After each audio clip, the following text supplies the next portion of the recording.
What is up, everybody? How you doing tonight? Happy Wednesday, halfway through the week. Welcome, everybody. Welcome to another episode of the Black Line Brief. I'm your host, Matthew McKim. All right. As you guys come in, please do me a favor. Please, can you hit the like and subscribe? If you want to wait, you can, because obviously we're all adults here. You can choose to wait, but please do so before you leave.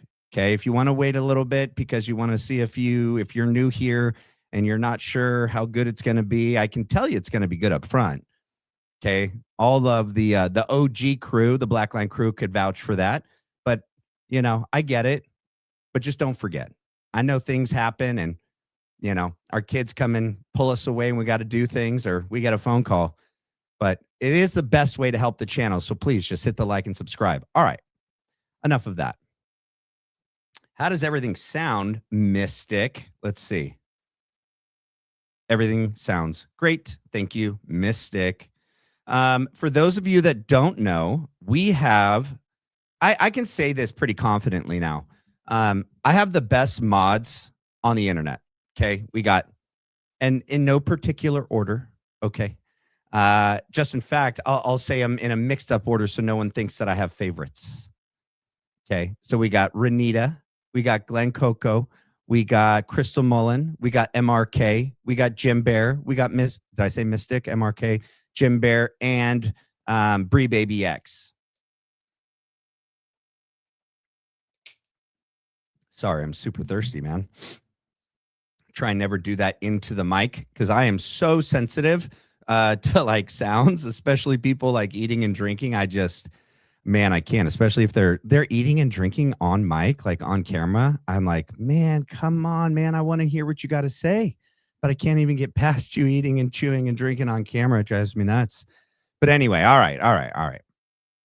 Look, guys, one of the things I said I wanted to do, guys and girls, equal opportunity here. One of the things that I said I wanted to do was I want to go back and redo some of the episodes I did early on for many reasons. Okay. One in particular is it's always good to go back with like the knowledge we have now, what we know now with the investigation from like Candace and Baron. Excuse me. But also, my goodness, I hope I don't get the hiccups like Jay Yapper got last night. Hey, Jay, hopefully you're here, man. I haven't seen you in the chat before, but if you're here, what up, man?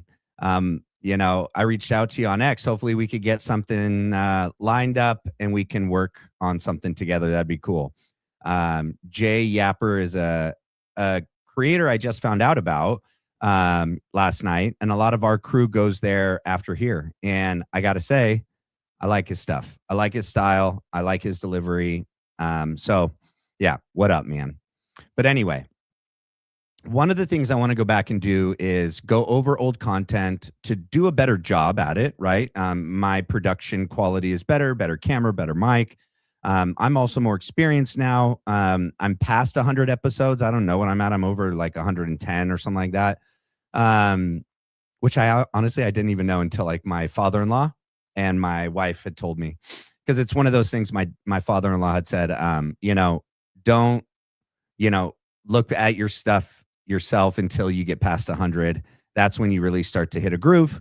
But anyway, I want to go back and do some of the early videos and redo them, especially because I don't expect a lot of people that are new here or that have come even halfway in the game with me to go back and watch like all my stuff. I understand that.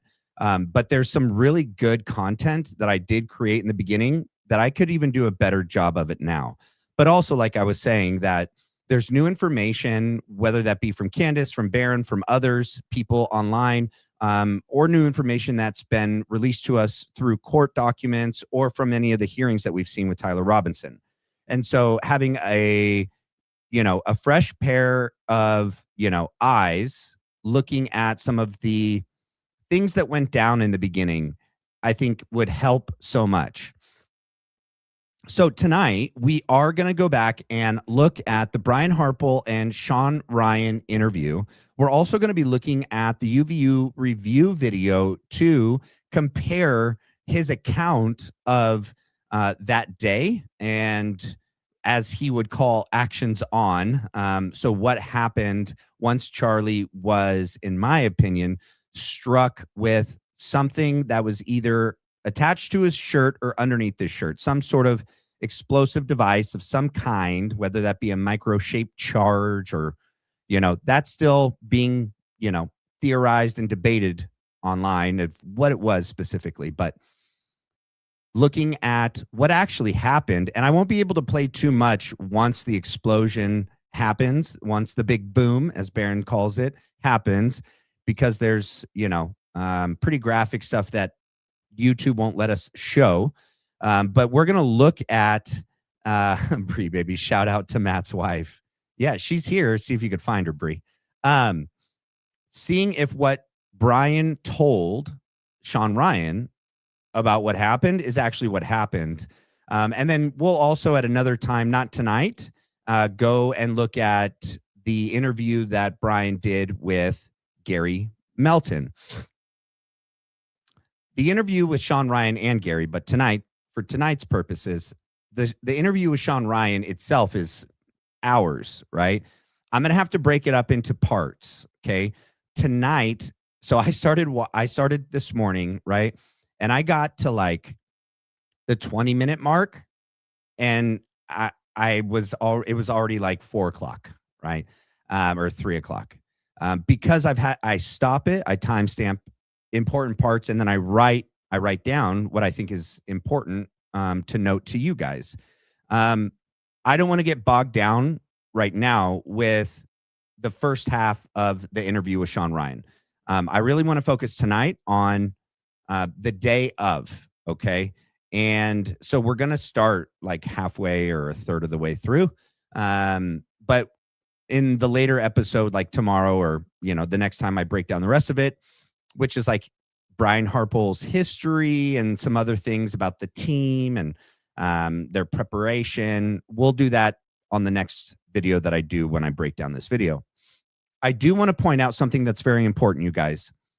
When Shawn Ryan did this video, it was, I think, 2 months and 1 day after September 10th. Let me see my note. Yeah, Shawn Ryan, he sat down with Shawn Ryan 2 months and 1 day after September 10th. So September, October, November, November 11th, it would be the date of this interview with Brian. And it's important to note that because it's important to know what was going on at the time with like Candace Owens or even with like Blake Bednards, who was releasing a lot of the videos and stuff. And he's always been focused on the security team, their actions, and what happened at UVU. They knew, especially after the video was released, that showed clearly that the beginning energy and movement and activity happens under the shirt, to the necklace, to the shirt, before we see a wound, right? And so I'm sure that they figured out that, man, we gotta do something to kind of wrangle this narrative our way, because it's going to get out of hand. It's going to get out of hand quick. But also, right, they needed Brian to defend the security team. Okay. A lot of people, and I was talking about this with my wife, and I do such a good job talking about it with her. And then like, I'll get on here and I feel like I did such a better job explaining it with her, but I'm going to do my best. To an average citizen, civilian, non-prior military, non-prior police experience individual, they themselves started to point out clear what they thought would be tactical issues, discrepancies with the security team, with their security plan, with the event selection, with the roofs, the lack of security, the lack of plan, or the lack of proper implementation of a security plan, right? And if to the average citizen, civilian, looking at footage from that day, was concluding that it looked like the security team was negligent or negligent and intentionally skipped corners, didn't do things. Can you imagine to all of the people like myself, or other special operations guys, or other former police, people that had experience with weapons and dealing with crowds, that they'd be looking at this footage and going like, this doesn't look like a professional executive personal security detail would do, especially with someone as high profile as Charlie Kirk. And if that was happening for average people, and then it was also happening with people like myself and even more experienced prior military individuals, Brian knew that he was going to have to go out there and get his side of the events vetted. Okay. And I'm going to say this, him going on the Shawn Ryan Show and the Gary Melton Show was not for you and me. It wasn't actually for all of us. And you can see that in the video, in the interview. He's going to use language that he never explains, acronyms that he doesn't explain and clarify what they are. And that to the average civilian and citizen that doesn't have prior military or police experience, they're not going to know what they're talking about. Okay. But I say that this whole thing was for Shawn to vet Brian's story, and eventually for Gary. Obviously, we know now. At the time, I don't know if we knew that Gary was a Fed foreman, in my opinion. But we know that now, in my opinion, that he is. But to go on someone's show, and there's a reason why he also chose Shawn Ryan and Gary Melton and didn't choose someone like Mike Ritland or some of these other, or like Black Scout Survival. These guys from the very beginning said, not a 30-06, wasn't wearing body armor, wasn't a deflection, clearly had to do with something under or on his shirt, because the shirt behavior is unexplainable with a bullet being fired and striking Charlie in the neck, right? So going on Shawn Ryan Show, Shawn Ryan had already built the trust and earned the trust of his massive audience. And if Brian can convince Shawn, okay, and to the average person that won't know language and won't know the ins and outs, they're not really going to be able to be like, oh yeah, he's telling the truth, or yeah, that sounds correct. They're going to lean on Shawn Ryan's level of understanding, experience, training. And if Shawn can be convinced, then they're going to trust Shawn's stamp of approval of Brian's story. Okay. And you'll see this, right? So Brian's going to many times. So here's the other thing, guys. And so there is a little bit of a buildup to this that I do have to explain some stuff. So I apologize that I'm not getting straight into the video, but I need to lay some groundwork. Okay. Brian, oh my gosh, and I just said that and I lost my freaking train of thought, of course. Brian was never in the military, okay? He was a cop, okay? He didn't have any military special operations experience, okay? Like combat experience, right? Shawn Ryan did. He was a SEAL and worked for the CIA. Okay. Brian is going to do his best to try to convince Shawn that he's the real deal, that he knows what he's talking about. And he does okay at times, but then at other times you can tell he is totally lying many times. And in fact, just making things up. He makes up a word. Oh my gosh, I gotta pull it up because I don't even remember what the word is that he made up. I didn't have it memorized. Integritize. It's not a word. Integritize. So he tries to convince Shawn that he's the real deal and his guys are the real deal by using, okay, it's kind of like what I think Erica Kirk did with Charlie Kirk.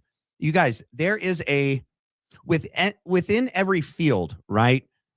There is like a subculture, right? And you can say that about, societies, countries, schools, sports teams, professions, right? So within ABA, I would be able to tell a BCBA and a not BCBA, a board certified behavior analyst, if they can use language, right, that's specific to this field, clinical language, and use it properly in its context, they would either be able to convince me that, yeah, they're an experienced, knowledgeable BCBA, or they know their stuff and they're fooling me, right? I think that Erica Kirk, I see her doing that all the time, okay? She's using Christian language that's deep in the evangelical subculture, okay?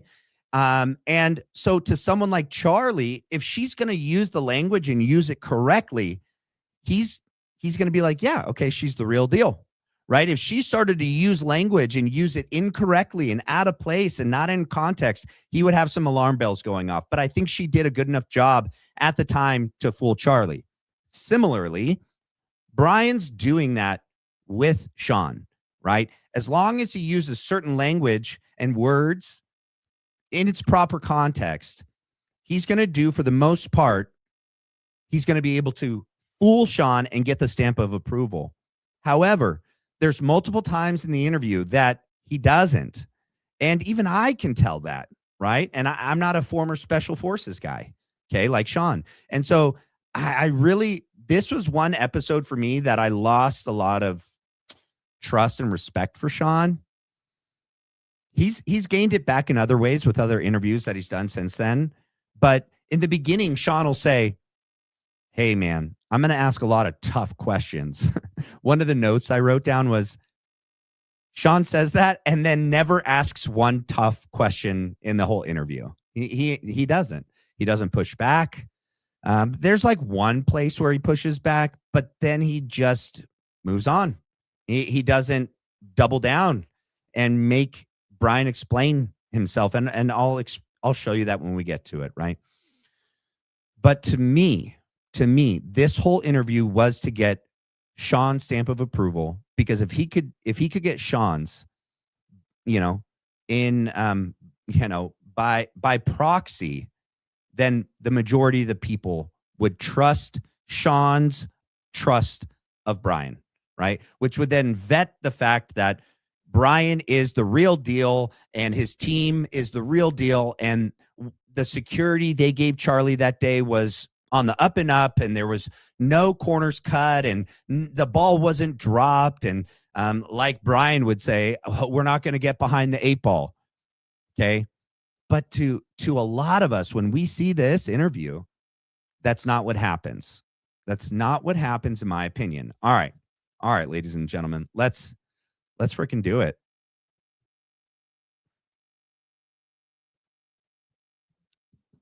$36. Yep.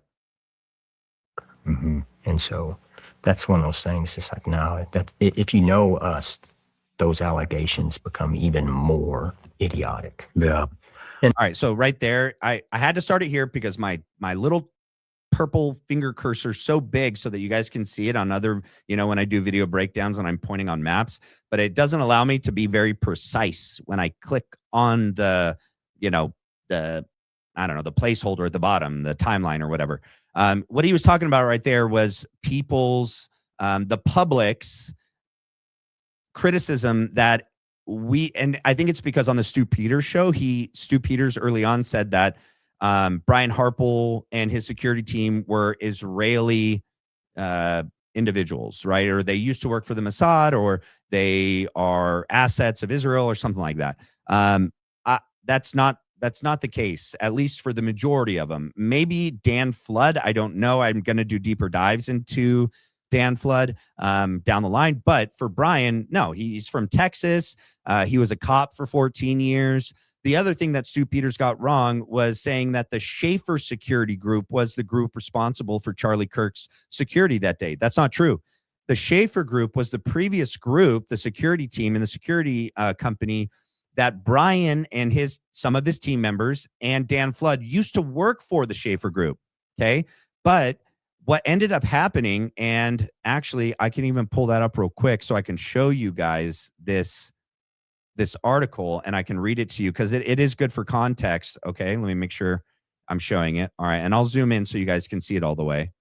All right. So here we go. Stu Peters said that Charlie Kirk's Israeli security guards are the ones who assassinated him on September 10th. The keyboard warriors have said it was a company called Schaefer Security Group or Schaefer Security that was protecting Charlie that day. But there is no evidence there's no evidence that surfaced, that people guarding Charlie Kirk in Utah on September 10th were Israelis. So a couple things. The Schaefer Security Group was the security group before this.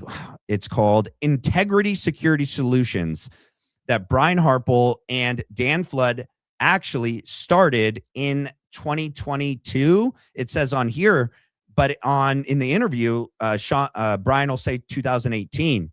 What we find out happened is that they'll bid to TPUSA and to Charlie. This is how much it's going to cost for TPUSA and for Charlie to have, to get Schaefer Security Group to come back the next year.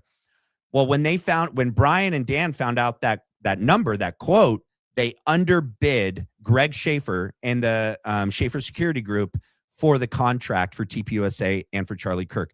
They underbid Greg Schaefer and the Schaefer Security Group and literally cut him out of it, totally stabbed him in the back, right? So in an interview on NTD News right after Charlie Kirk's shooting, Schaefer said he was the security director for Turning Point USA and Charlie Kirk Security for 7 years until 2022. The founder of Integrity Security Solutions, Brian Harpole, whom Schaefer says used to work for him, along with Dan Flood, Harpole's best friend, who is now the head of security for Turning Point. Schaefer told Headline News that Harpole and Dan Flood shorted him on the security contract with TPUSA and stabbed him in the back. Yeah. Okay. Brian Harpole is in this picture, right? So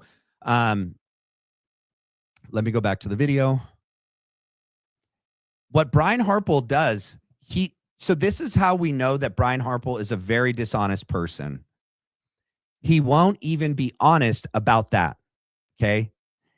In this interview, and I don't know if we're going to get to this part of it tonight because it's part of the background that I want to do on another episode because there's just too much. We'd be here for like 6 hours. I don't want to do that to me or to you. But his retelling of how him and Dan Flood started Integrity and, got the bid for TPUSA and Charlie Kirk was that the Schaefer Group and Greg Schaefer were not good guys and that he was a dishonest and, corner cutter. He would cut corners. He was doing things that were unethical. And so that's why supposedly that's his story of why Brian and Dan left and started their own company. And he said, that's why we named it Integrity Security Solutions, because we never wanted to have a company like the Schaefer Group that didn't have integrity as one of their, foundational, points of the company. So he blames Schaefer and the Schaefer Group, Greg Schaefer, and says that they're unethical and they were corner cutters. And so we started our own. But the truth is that they underbid for the contract and stole the contract out from under Greg Schaefer and the Schaefer Security Group, who I think if they would have continued to give security for Charlie Kirk would probably still be alive, because I do agree with Blake on this, that I think Brian Harpole and, Terryl Farnsworth seem to be two of the most guilty individuals, in my opinion, on UVU that day. All right. Let's get back to it. And you say this with 100% certainty? To my death. Roger that. To my death. Let's move into the threat assessment and the pre-planning for the event. Absolutely. How many days prior were you guys there? We generally, the permitting process and all that goes on behind the scenes. And then there's a questionnaires that are filled out that we used to, there was a lot of busy work. And then so, kind of like in the military, what you did, we create forms that, hey, let's get this information up front. Mm-hmm. And so that we have a duplication process so that we can confirm it. And so we started our first, before that one, the 24th of the month prior. And so, so that would be August 24th. Okay. Which is like 2 weeks to a little bit more than 2 weeks, a couple days, from September 10th. Right. And I think it's interesting. Shawn asks him, like, let's talk about the threat assessment, the workup, the preparation, the planning for your security plan for that event. And he goes, one of the things he talks about is, like the military, we create forms. Okay. All right, bud. that was with the hard conversations, meetings. You started that on the 24th? Mm-hmm. Right. And we That's do 2 weeks. Okay. So I'm going to replay this. So you guys watch Shawn's face, watch Brian. So initially, you guys, Brian thinks that Shawn is impressed with that number and that date, right? Because Shawn goes, wait, you started on August 24th? And he goes, mm-hmm. And then Shawn's like, bro, that's 2 weeks. You didn't start preparation for this event until 2 weeks before? And then no, we started before that. Well, why didn't you say that as your first answer? He'll wait. Okay. Shawn doesn't like that answer. He's skeptical of that answer. He's suspicious of that answer. Hold on. I got to on the ball, on the fly, improv, and I got to call an audible. And no. Actually, when I said that we started on the 24th and 2 weeks, what I meant was the forms. That part of it started. Oh, no. We started way before that. Then why wouldn't you have said that to begin with, dude? But a liar's a liar, and a liar lies. And Brian lying liar is lying.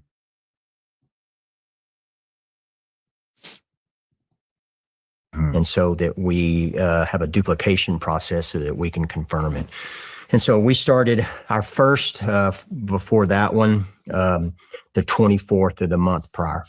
And so, and that was with the hard conversations, meetings. You started that on the 24th? Look at his face. Right. And we That's do 2 weeks. At Really? least. No, it started before that with the intelligence gathering and all that. But the hard conversations, the sharing of information, the conference call. Pay attention. So he does a lot of, goodness gracious, man. My nose is itching all of a sudden. It never happens when I'm prepping. But the moment I start talking and the moment the camera's on, my nose starts itching. I don't understand. All right. Notice his body language. He's going to rock his chair back and forth a lot. He can't sit still.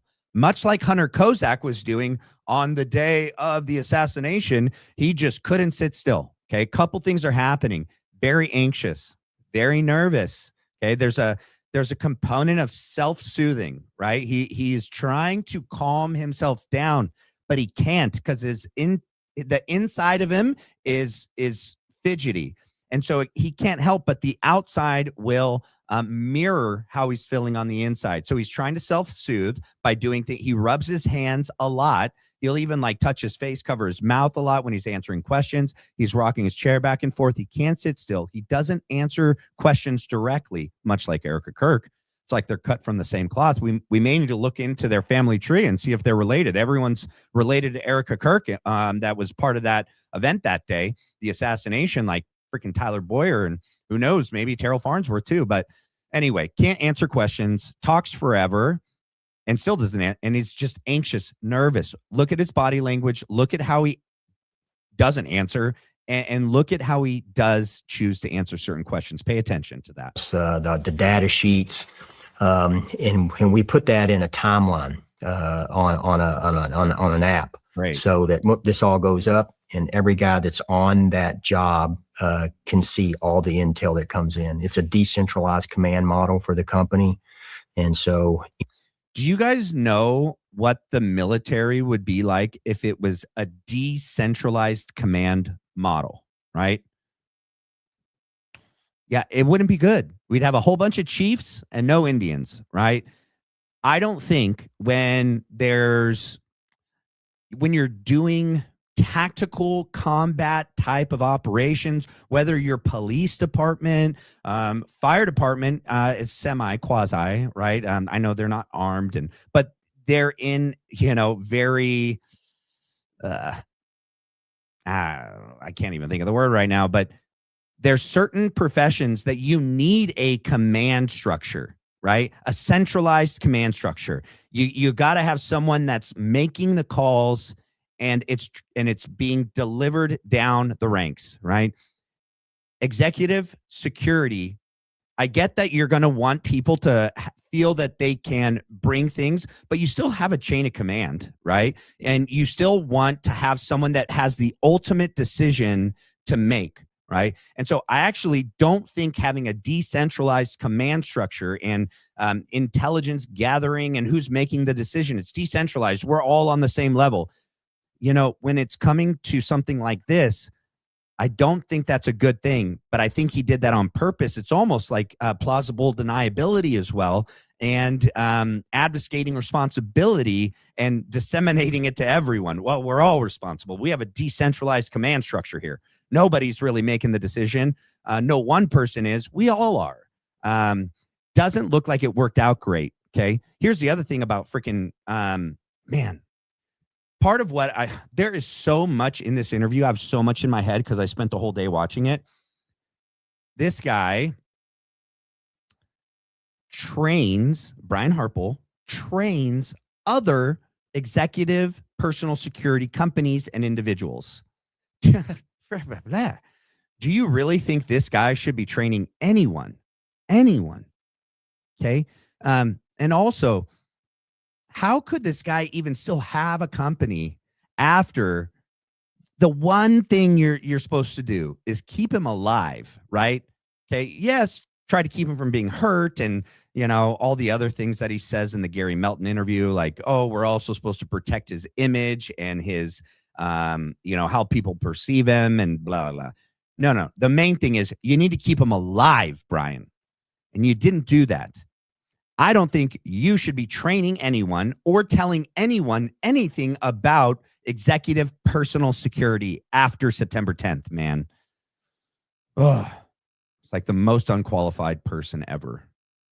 Anybody can make command decisions for the betterment of the client or the team. And so everything goes on that app. And so when I get it, they get it. And when whoever's gathering that intel, it gets it. There's no hold. There's no power hold on it. And so that first information came in on the 24th, and then the information share starts where we're walking through, everything that you need for a detail, the site plan, point of contacts, emergency fallback locations, hard rooms, arrival points, hospital, you name it, fire department, jurisdictional authority. He almost said hospitals and then he moves on because, they take Charlie that day to a further away hospital. That's a lower trauma level hospital than the one they could have gone to. They could have gone to not Timpanogos. There was a different one. I don't remember the name off the top of my head. There was another hospital that was closer, and it was a higher level trauma facility that would have been better equipped to, I don't know, maybe save Charlie's life, if there was opportunity to do so. And so it's interesting. He begins to say hospitals and then doesn't even finish that statement. All that comes in on an intel sheet and gathered. And then it's in that quick reference app. So any guy can get it at any time. they want to. And then we can share it out anytime. We can add people into it, take people out of it. And so we found also that we utilize that format, and it shows that it can timestamp our due diligence also. And so that's why we use that, as opposed to just, sharing it back and forth or doing it on a Whippet pad. So we have that in real time. And so that starts then. What kind of, I mean, at the beginning, when I was kind of looking into this before I realized I'm never going to find any answers, we've seen a lot of. That's such a horrible thing to say, especially with someone with Shawn Ryan's experience, knowledge, and expertise, network, sources, connections. Like, if anyone's more equipped than the average American citizen to find out answers, to gain answers, Shawn Ryan's one of them for sure. Okay. And to just, throw in the white towel before he even began, I think is just unprofessional. Like, I just gave up. I realized I wasn't going to get any answers to this, is what Shawn said. Of Charlie's friends, people that are in the media, come out and say Charlie had very specific concerns about. I got the best mods in the business. Okay. So the other hospital is the Orem Community Hospital, also known as Intermountain Health. Orem Community Hospital was the closest hospital to the shooting site at UVU that day in Orem, Utah, where Charlie Kirk was assassinated on September 10th. But he was not taken there. Nope. He was taken to Timpanogos because, guess who was there, guys? Dr. Lee Trotter was there, right? Dr. Lee Trotter was Google searched in the weeks and months leading up to the assassination. That Barron broke that story, right? And he was Dr. Lee Trotter, the surgeon who was the receiving surgeon in the ER that day, was Google searched in Philly and in DC. And also, if you remember Candace Owens' episode, there was a guy at the McKinney Medical Hospital in McKinney, Texas, that was transferred to Timpanogos in September. And he's the CEO or CFO of Timpanogos. And he was transferred just in time for this to happen, so that if you have certain people in command positions, in high positions of authority, that person has the ultimate say on things that happen. Maybe not medical decisions, right? But in procedures, standard operating procedures, like who he's going to say you can talk to. He is going to have a controlling, component. Like, he has control over that hospital, and that individual gets transferred right to Timpanogos right before the assassination, right in time, so that he can make decisions when this goes down. So I think there's many, many specific reasons why certain places, even like Utah being chosen. You guys, I looked this up the other day. Did you guys know that? So typically the defendant has a right to a speedy trial. Okay. But in the 1980s and 1990s, let me see, let me make room on here for another one. Let me pull this up for you guys. A lot of states were doing amendments. Utah Victim Speedy Trial Amendment. Okay. Here, that, man, freaking A. I got to refresh. Don't go. Love you.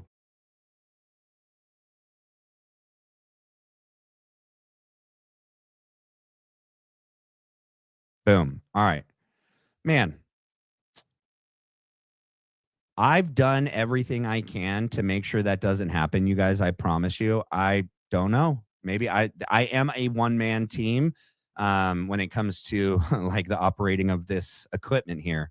But here, let me explain this to you guys. And some of you may already know this. Right? So let's see. Many states adopted constitutional amendments, often called Victims' Bill of Rights, or later's Marsy's Law, that include a victim's right to a speedy disposition, prompt resolution, or freedom from reasonable delay in a criminal process a criminal process, right? And so Utah, where's Utah? They did this in 1994. Okay.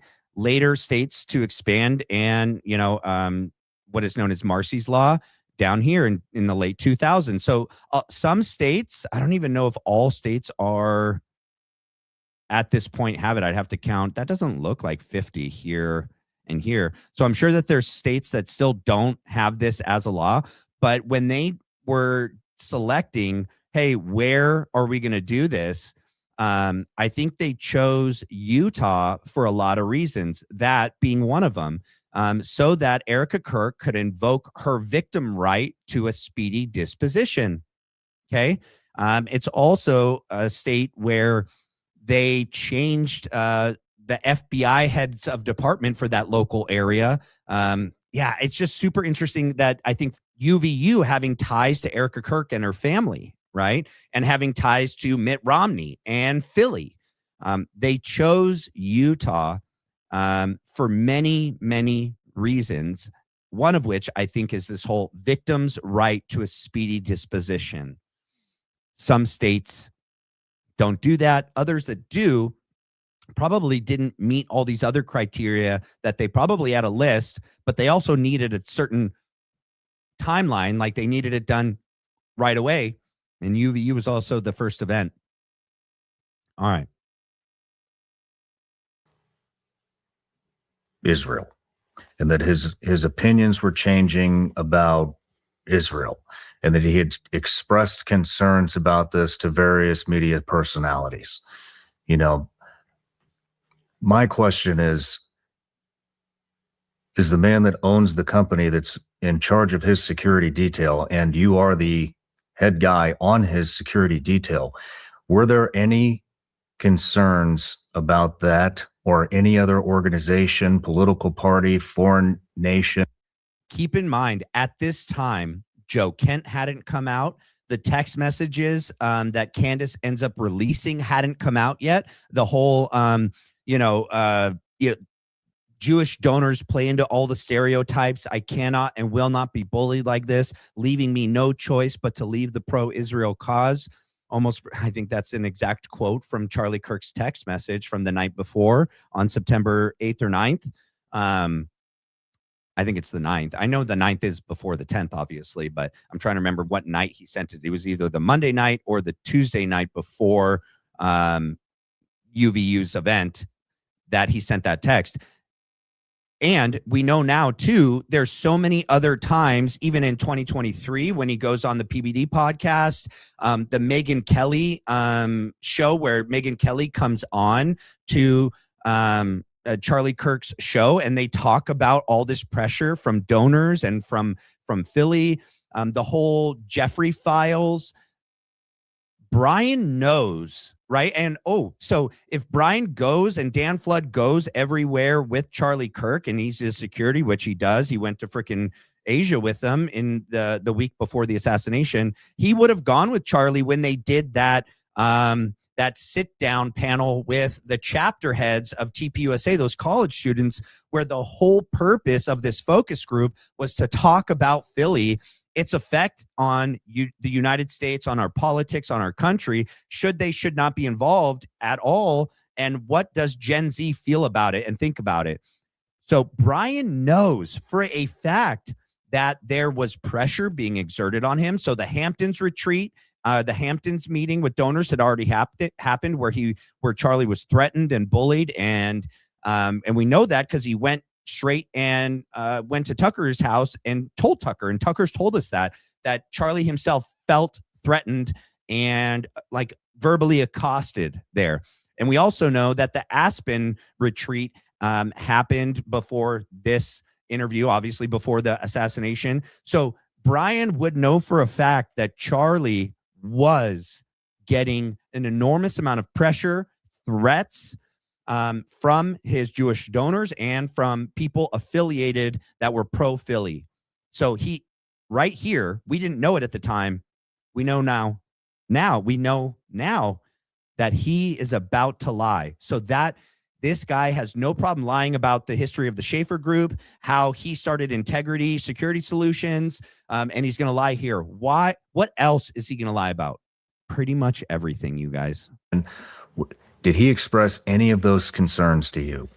No. Okay. And Dan works for Turning Point as their security guy, and so Dan feeds down that to us to our contracted security, which is us for Integrity. Mm-hmm. And so nothing had ever come now from Dan, from Charlie down to us about that. Now, at the same time, you got to look at the world we live in, Mm-hmm. and that's a reality. It's a reality that an organization, whether it be a hate group of any type, could want to hurt anybody. Not necessarily Israel, but we look at mathematics too, and there's probabilities and possibilities, right? And I look at the probabilities. The possibilities are infinite. And the probabilities are that it's not. The probabilities are the people that want to hurt him are the people that are there screaming things at him in front of us half the time. Mm-hmm. And so we have to look at those probabilities and the mathematics. We look at the possibilities too. And those possibilities, I'm sure, are out there, but we've never got any detail or. He's pulling an Erica Kirk, talking long enough that everyone forgets the question. Or intel to show that yeah, we should look into this deeper. I mean, it is very interesting that if he was that concerned about He was. foreign nations or opposite political affiliations, I mean, if he was that concerned, I don't know why that wouldn't have been disseminated down to the security detail. I mean, it wouldn't be disseminated down to them if Brian Harpole and Dan Flood are in on it. Okay. And their job is their secret job is to not really keep Charlie alive. It is to manage Charlie and to execute this ultimate plan, this final solution type plan, that if Charlie varies or veers off course and we can't get him back and Erica can't get him back and everyone on that Zoom chat and, you know, that text thread can't get Charlie back in line, well, they're in place to make sure this happens. And so that September 10th and the assassination happens, in my opinion. And so, of course, he's not going to look into the people that we believe are the ones that helped him pay for, plan, prepare, execute, and cover this up. They're affiliated with Dan and Brian, these individuals, in my opinion, that Shawn is talking about right now. I have a security detail, and if I feel that there is a threat, even if it's just a feeling, that's the first people that I tell is my security detail. We looked at, we look at all that, and you can go back and look at his speeches, and Charlie was an absolute supporter of Israel. Nope. He wasn't an absolute supporter of Philly, Brian. So once again, another freaking lie, right? Because we know that when he goes on the PBD podcast, he says he doesn't believe the official story and that BB either had a stand down order or it looked like it possibly was a total inside job false flag, right? We know that he does the focus group with Andrew Colvett and the chapter leads. We know that he has Tucker Carlson and tells him to go max. We know that he has Dave Smith debate and destroy Josh Hammer. We know that he has Megyn Kelly on his show, and they talk about this whole thing in detail. We know that he doesn't want to do an interview podcast show with Ben Shapiro on his little horse. So he is lying when he talks about that Charlie was unwavering and was an absolute supporter of Philly all the way up to the end. And then he would say, and they would ask him why. And then so, we're in those things and we're listening, but at the same time you're looking, but you hear these things and you hear them over. And I can remember him saying, he was a supporter of it because one, a nation should be able to defend itself after they've been attacked. Two, Charlie was a devout Christian to the point that he gave his life for it. And he referenced this, and I heard him reference. He's also here, you guys, to spin his narrative, right? That Charlie gave his life for his faith, right? In a way, Charlie did. his faith about this country, right? And standing up as a Christian for the United States against all enemies, foreign. They're saying that the enemy was domestic. We all know that, in our opinion, the real threat was a foreign threat. Joe Kent has brought that out, and so many others. It where those places that are our holy land are being taken away from us, and not being able to visit, and that you can't go there. And so that protection of Israel was important to him and those holy sites. That is true. Charlie, because of his Christian faith, and he loved that you could go see where, Jesus walked on water. You could literally see, as Erica Kirk in Technicolor, right? The Bible came to life. Charlie did believe at his core that we had a Christian obligation to keep these major holy sites, holy sites in our religion, free and alive and not destroyed. However, that did not outweigh his desire to keep America free and unshackled from these foreign countries like Philly and like BB. And he'd been there. Yeah, and so he had talked about being there and how it changed his life. Yep, that's true. And so that's why those sites in that area was important for him to protect. Now, how you can derive Israeli hitmen out of that, I have no idea. But we have never received anything from the FBI, which they were we know that pretty good about sharing information, Secret Service, because of the the information with us. And so if that came in, we got it, and we never got anything that no Mossad or nothing. That was never, not one. Right. But if you're working with them yourself, right? If you and Dan Flood are coordinating and working with them yourself, you would be that.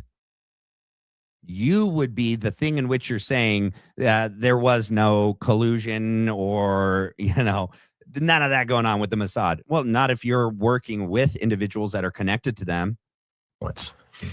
Did anybody, I've interviewed a lot of war fighters. I'm a war fighter. A lot of times somebody on the team will have some type of a feeling or a premonition or, hey, we shouldn't be here right now, or something's about to happen. I don't have a good feeling about this. Did anybody you're on your team or Charlie, anybody express any concerns about that day? On that day, for us personally, when you walk in we talk about workup, right? So we start the back workup. And then we're a little different also as far as our guys don't just get to show up. The team goes out and we physically build all of our prevention model. Really? So they don't show up and just see it. They physically build it. And he's going to use language, you guys, that is so intentionally vague. Like, build what? He's saying that they physically build something. That's what he said. They go out there and physically build something.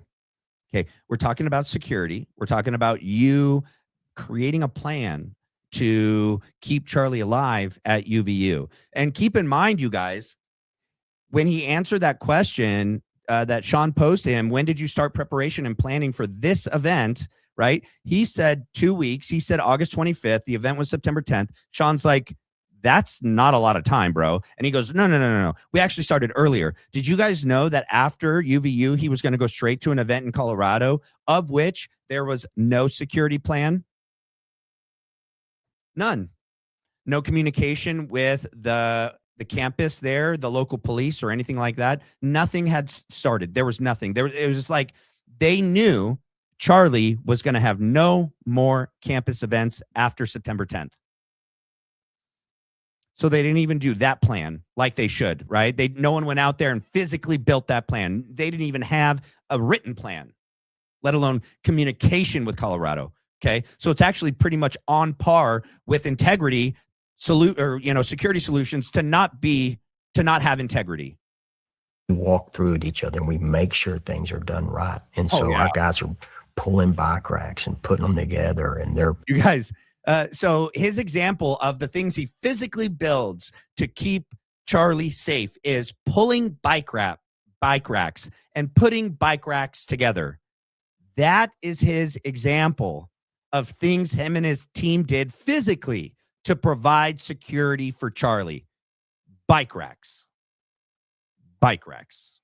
Putting tape up, and they're looking at places all around the bubble that our area of responsibility is. And so, they're looking around thinking, God, this is horrible.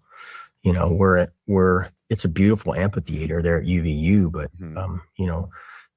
you're a tactician. If you're somewhere and you're covered from an elevated position from 180 degrees, it's horrible. And that's where we were. But let's take a look, you guys. It is a tactical nightmare. All right.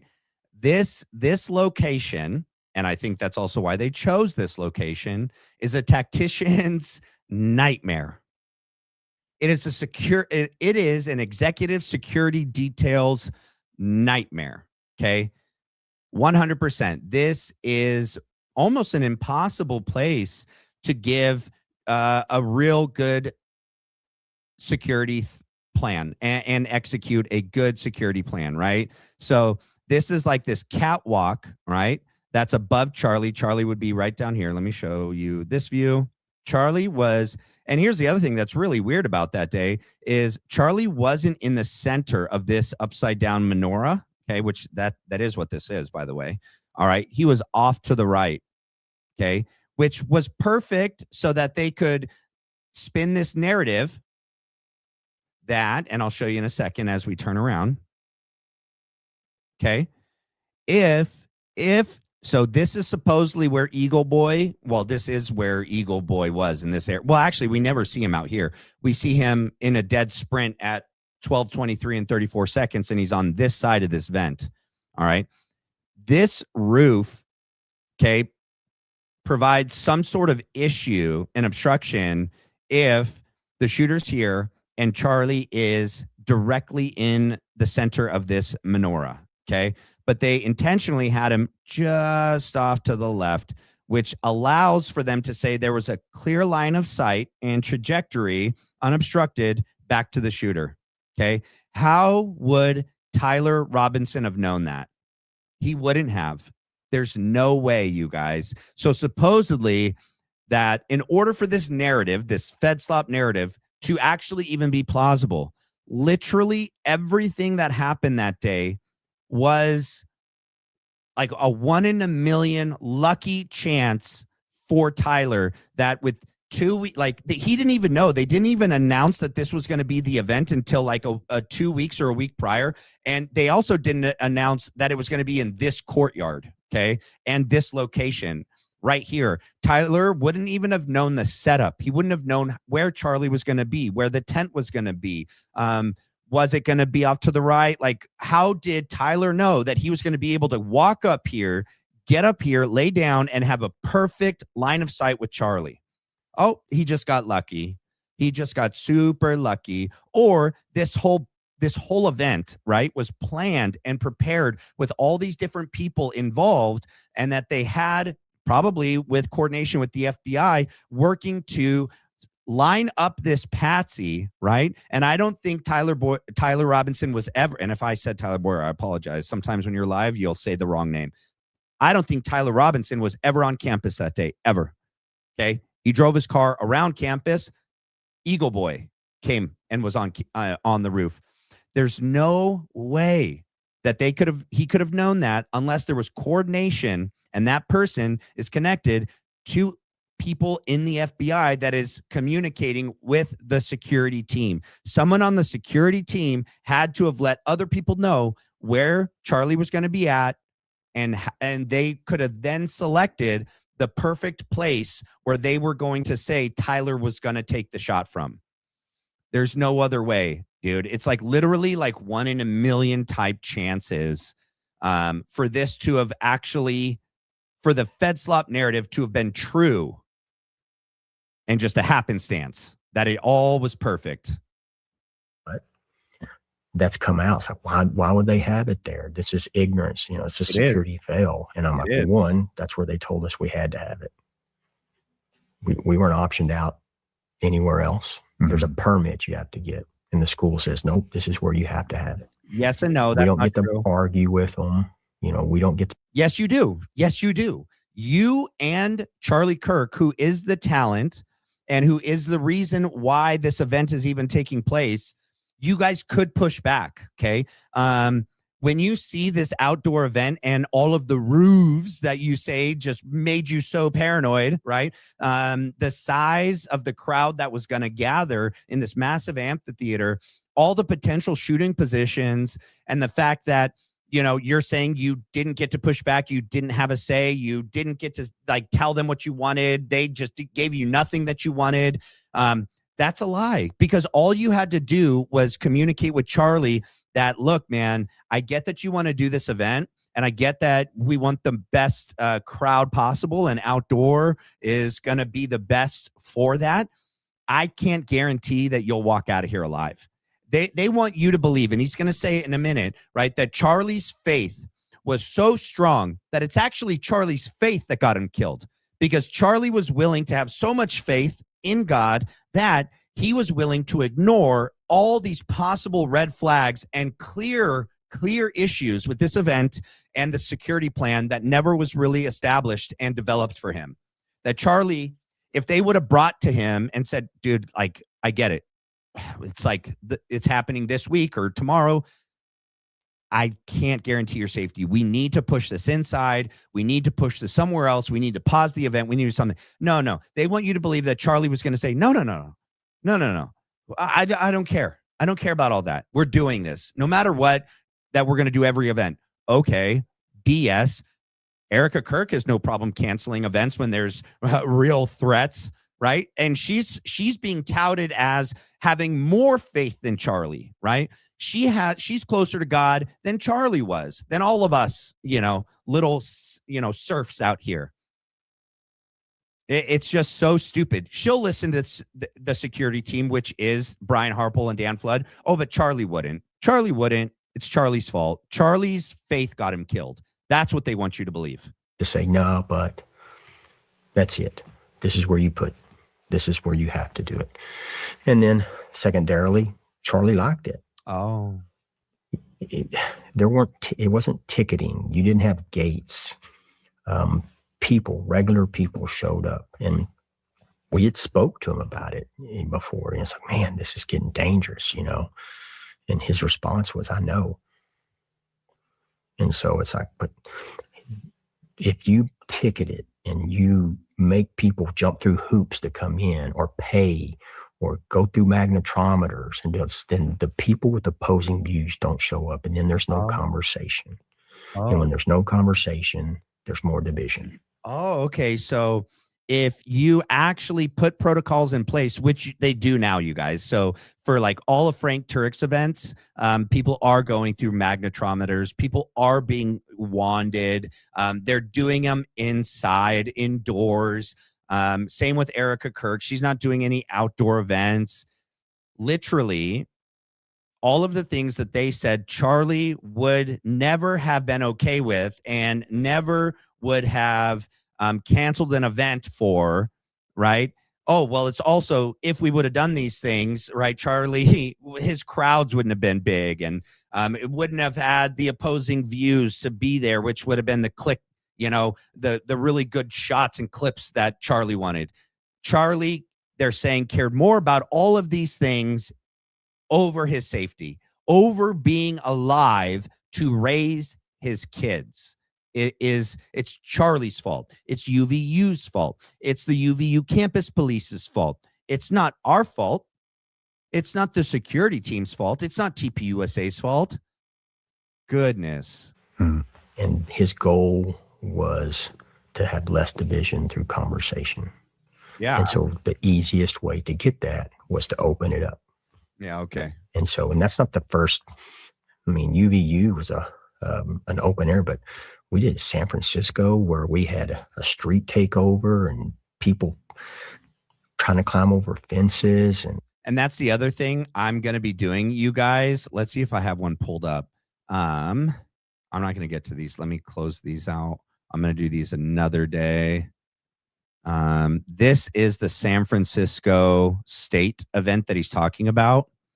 Let me see. Yeah. And we do see a camera. It's a different camera, I think, than the one we see at UVU that day. But they're outdoors. Here's freaking Mikey McCoy. I'm going to be going back and looking at all the previous outdoor campus events, and I'm going to be looking up. Actually, I don't want to give my cards out. I don't want to tell people in case other creators are looking at my videos and then they're going to go do that before I do. And I already probably said too much. So I didn't say anything. What are you talking about? This is that outdoor event, though, that he's referencing right now, the San Francisco event. You know, our primary and secondary exfil got compromised, and so it was bad. Wow. And so we've had New Mexico where we had no law enforcement assistance, and that one not last year before, and we ended up physically just fighting our way out of there.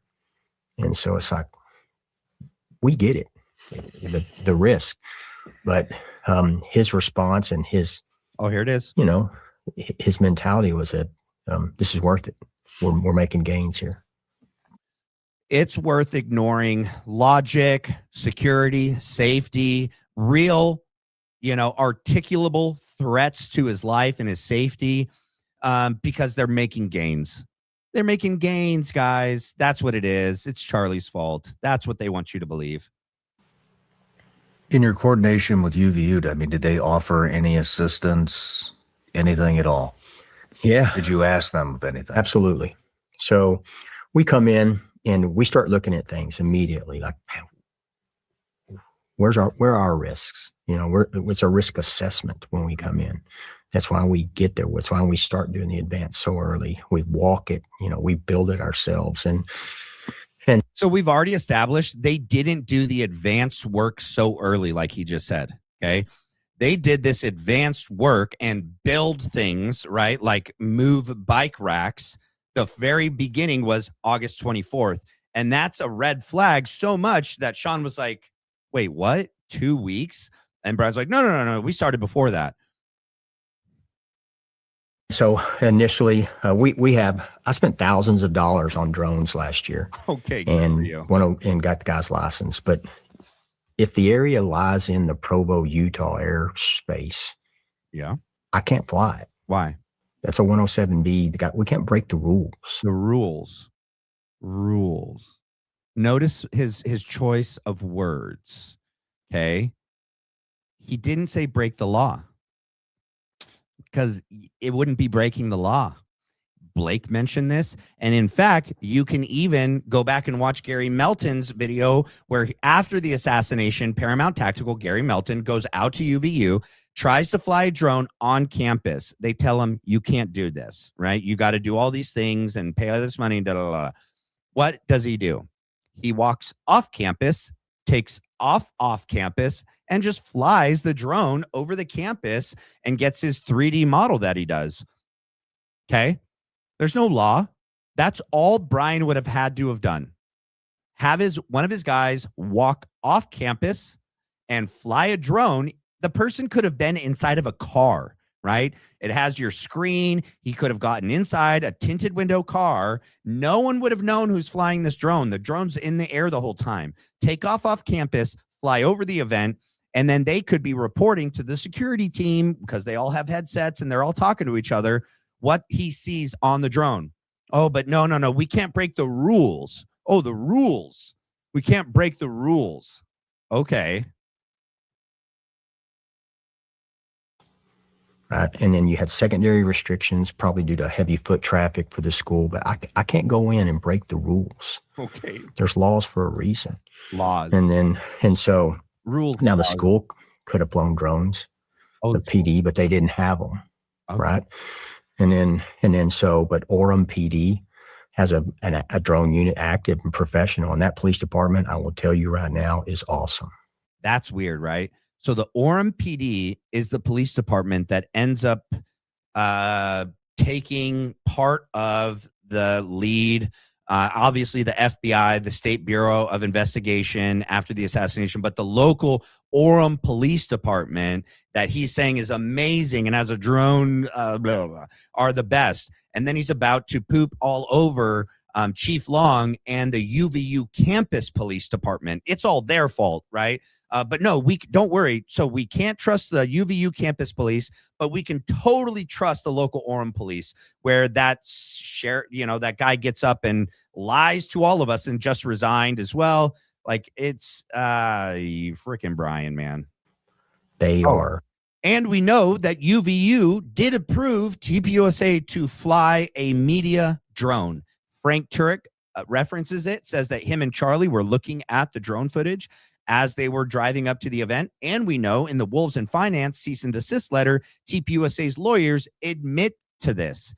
They admitted that there was drones that day, but it was only approved by UVU to fly media drones, which is another major red flag, because Dan Flood would have been in the car with Frank Turek and Charlie Kirk. And when they were looking at drone footage and they're talking about it out loud, Frank's like, look at this drone footage. I don't like all the roofs, Charlie. There's a lot of people, Charlie. And, Charlie says to him, welcome to the big leagues, right? Dan Flood would have been in the car. He would have known that supposedly Brian Harpole and their team got denied from UVU to fly drones for security. I would have just commandeered that freaking drone. I would have said, Frank, who's streaming you that drone footage? Probably someone like on Mikey McCoy's media team, right? And go over to that individual and be like, hey, bud, I know you got approved to fly a drone today for your media team. We're going to use that drone to do security because they didn't approve us, but your drone's up in the air. Tell me where your pilot is. We're using him for the day. We're going to use this drone for security. Nope. Dan Flood doesn't do that. They get it. They were there. They helped both on the soft side and the hard side. And so I started asking questions. That's one of those times where I'm like, he's doing this for Shawn. He doesn't explain to the average individual watching this interview, what does he mean, soft side, hard side? Okay. What is an MOU? What is a mutual aid agreement? Some people will know this terminology. Shawn and him do. Shawn doesn't ask him to explain one word that is in this subculture within military, police, and security detail. Okay. But to all of us who supposedly this is for, most people have no clue and it never gets explained. And that's one of the reasons I think that he's not doing this for you and me. He's doing this to convince Shawn Ryan. And if he can convince Shawn Ryan and Shawn Ryan can give the stamp of approval and say, these guys are legit, well, then we're going to put our trust in Shawn, who puts his trust in Brian. And then they'll get the clean bill of health. You guys have a drone unit? Yeah. Good. Do you have an MOU or a mutual aid agreement with the school? And they're like, yeah. I said, did they call you and ask for assistance? No. I'm like, and an MOU is like a memorandum. I just looked it up. It has to do with, let's see, my search history. MOU. There it is. Hold on. Right. What does MOU stand for? Memorandum of Understanding. It is a formal, usually non-binding agreement between two or more parties that outlines a planned partnership, collaboration, or mutual intentions, often used in business or government. It serves a preliminary. And then there was one I typed it in for like executive security. And yeah, it's still considered a memorandum of understanding. Usually, yeah, and it's a non-binding legal agreement between two or more parties, outlines mutual understanding, common line of action, such as cooperation on safety measures, information sharing, or the deployment of security personnel. Why wouldn't you call? And then, so, that's one. So just, I can't go in and break the law. I can't make my guys break the law. I can't go in and do something that would jeopardize their. Do you have any idea why they would say no? I mean, was this malicious? Was this being? You're the head of security. They say, no, you didn't push back. Brian, you didn't push back. When they say, no, you can't fly a drone, you don't push back and go, dude, we need a drone. And here's the other thing. Have you ever heard the statement? Sometimes it's better to ask for forgiveness than ask for permission. Okay. At worst, you're going to get slapped with a fine. At worst, you fly a drone when you're not supposed to and you get caught, you're going to get slapped with a fine. You're not getting arrested. You're not going to prison, right? And here's the other thing. Your pilot doesn't need to be on campus. Your pilot can be in like a command vehicle somewhere off campus in a tinted, locked car door. No one knows he's, streaming it, and he could share that feed to other people or communicate with the security team live what he's seeing and inform people of a possible threat or a possible shooter on a possible roof, right? No one would have even known, even if they did break the rules. But he's saying, oh, I'm such a rule follower, I couldn't do that. To them, Charlie's life wasn't important enough that they were willing to break rules or even break the law even a little. And that's why I don't even think that they got denied. Honestly, I don't think that they got denied. They got approved for media. Why would UVU approve media drones, but not security drones? It doesn't make sense. Malicious I don't know Charlie. if no's the right one. I would say, did you ask? Did you ask this awesome PD that would probably help you in a heartbeat that you have an MOU with? Did you even ask them? And the answer was, from them, we didn't get asked. We didn't get asked. And then so table the drones, which would have been awesome. Absolutely. I believe in them, but I can't break the law to do it. We're out there not only protecting them physically, but I have to protect the reputation of the client also. And that's a whole separate thing of protection. So all right. The drones would have been awesome, but I can't break the law. Yeah, you can, dude. It's such a minor law that you would be breaking. It's not even that big of a deal, but whatever. Charlie's life wasn't that important to you.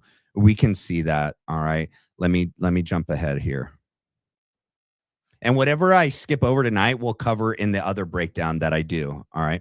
Last question before we take a break. I just want to ask, were you understaffed or was anybody sick? Did you have what you needed? Yeah, we usually had This been was the same as every other event. No, we upped it. Yeah. Oh, normally we have 8 guys. Then he'll say, and in the beginning, he said we had 12 this day, right? So 4 more. And then he'll even correct it. And then we had 1 more. We had a 13th guy. Okay. So they had more than they've ever had before for this event. But supposedly, Brian had already answered there was no actionable, articulable threats for that day. So my question would be, if today was just another event, why did you hire 5 new people just for this event that you'd never had before and you haven't done since? Answer me this. Yeah. You upped it. Yeah, we upped it.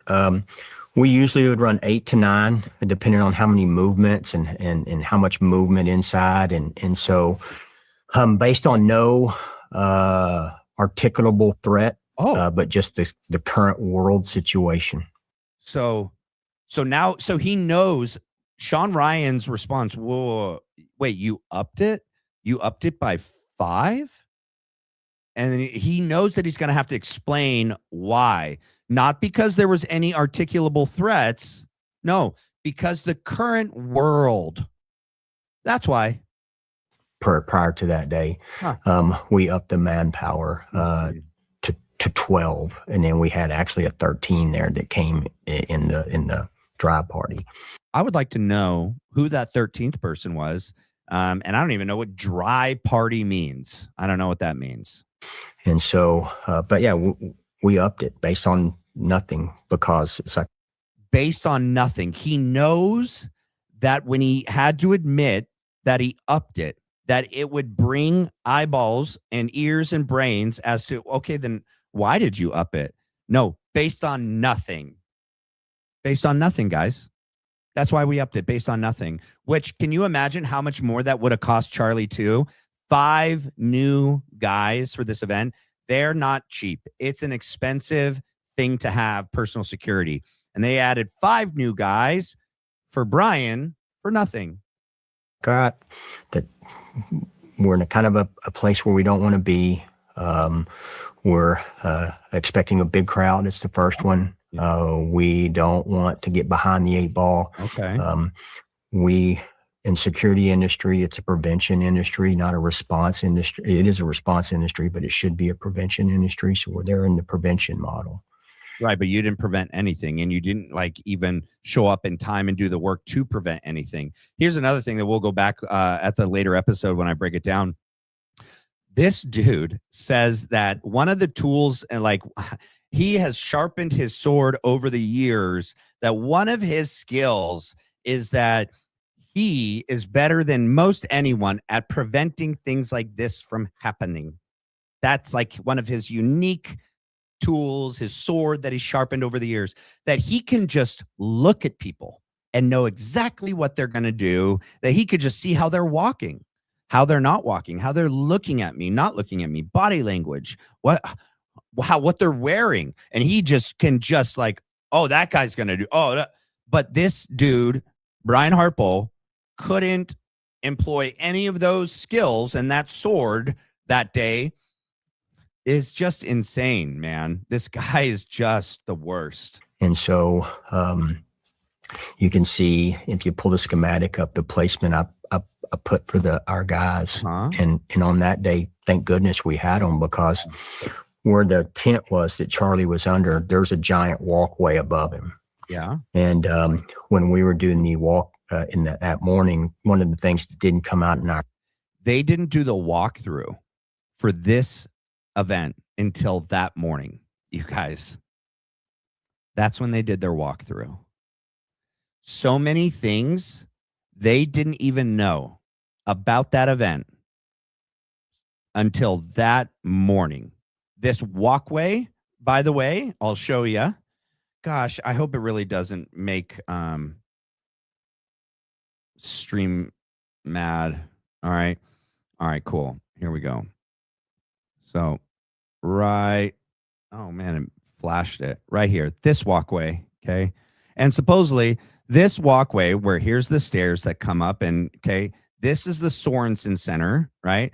And the text that gets talked about, where he's asking Chief Long, he's supposedly talking about this roof, but there's no real access that I can see over here, and how this roof poses a threat. But then he talks about, the catwalk, attached to the Sorensen, which is this one, which is above Charlie right here, and that they were going to throw rocks down on Charlie. And so they designated this, Chief Long did, a temporary criminal no trespass zone with yellow caution tape. And they put a cop up here and one of Brian's security guys up here. So literally what that text was asking for was only this one place. That was it. None of these other roofs, right? And if Chief Long gave him that with no pushback, he didn't say like, I got to see if I got the manpower. I got to see if we can actually, no, he goes, yeah, I got you covered. I got you. Right. So that means, in my opinion, that if Brian would have asked to allow Brian's team to put a guy up on each one of these roofs, or if they could caution tape these off, designate these temporary criminal trespass zones, or put a police, UVU campus police guard men up there, Chief Long would have done it. Yeah, but no. Brian wants you to believe that Chief Long just dropped the ball and wouldn't give them anything they asked for. Yeah, Chief Long's fault for everything. Our advance there was giant rocks that they used for architectural design all around there. And so we're seeing these rocks on the ground, and it's like, oh, people can come by and pick up these rocks and then throw them down on us and throw them down on Charlie. And so we did a temporary criminal trespass zone right above him on that bridge walkway, so that people. Mystic, you heard him say drive party? I thought he said dry. DRY party. That's what I thought he said. Couldn't come in it and throw rocks down on them. But yeah, okay, I'll read this. A drive party, right?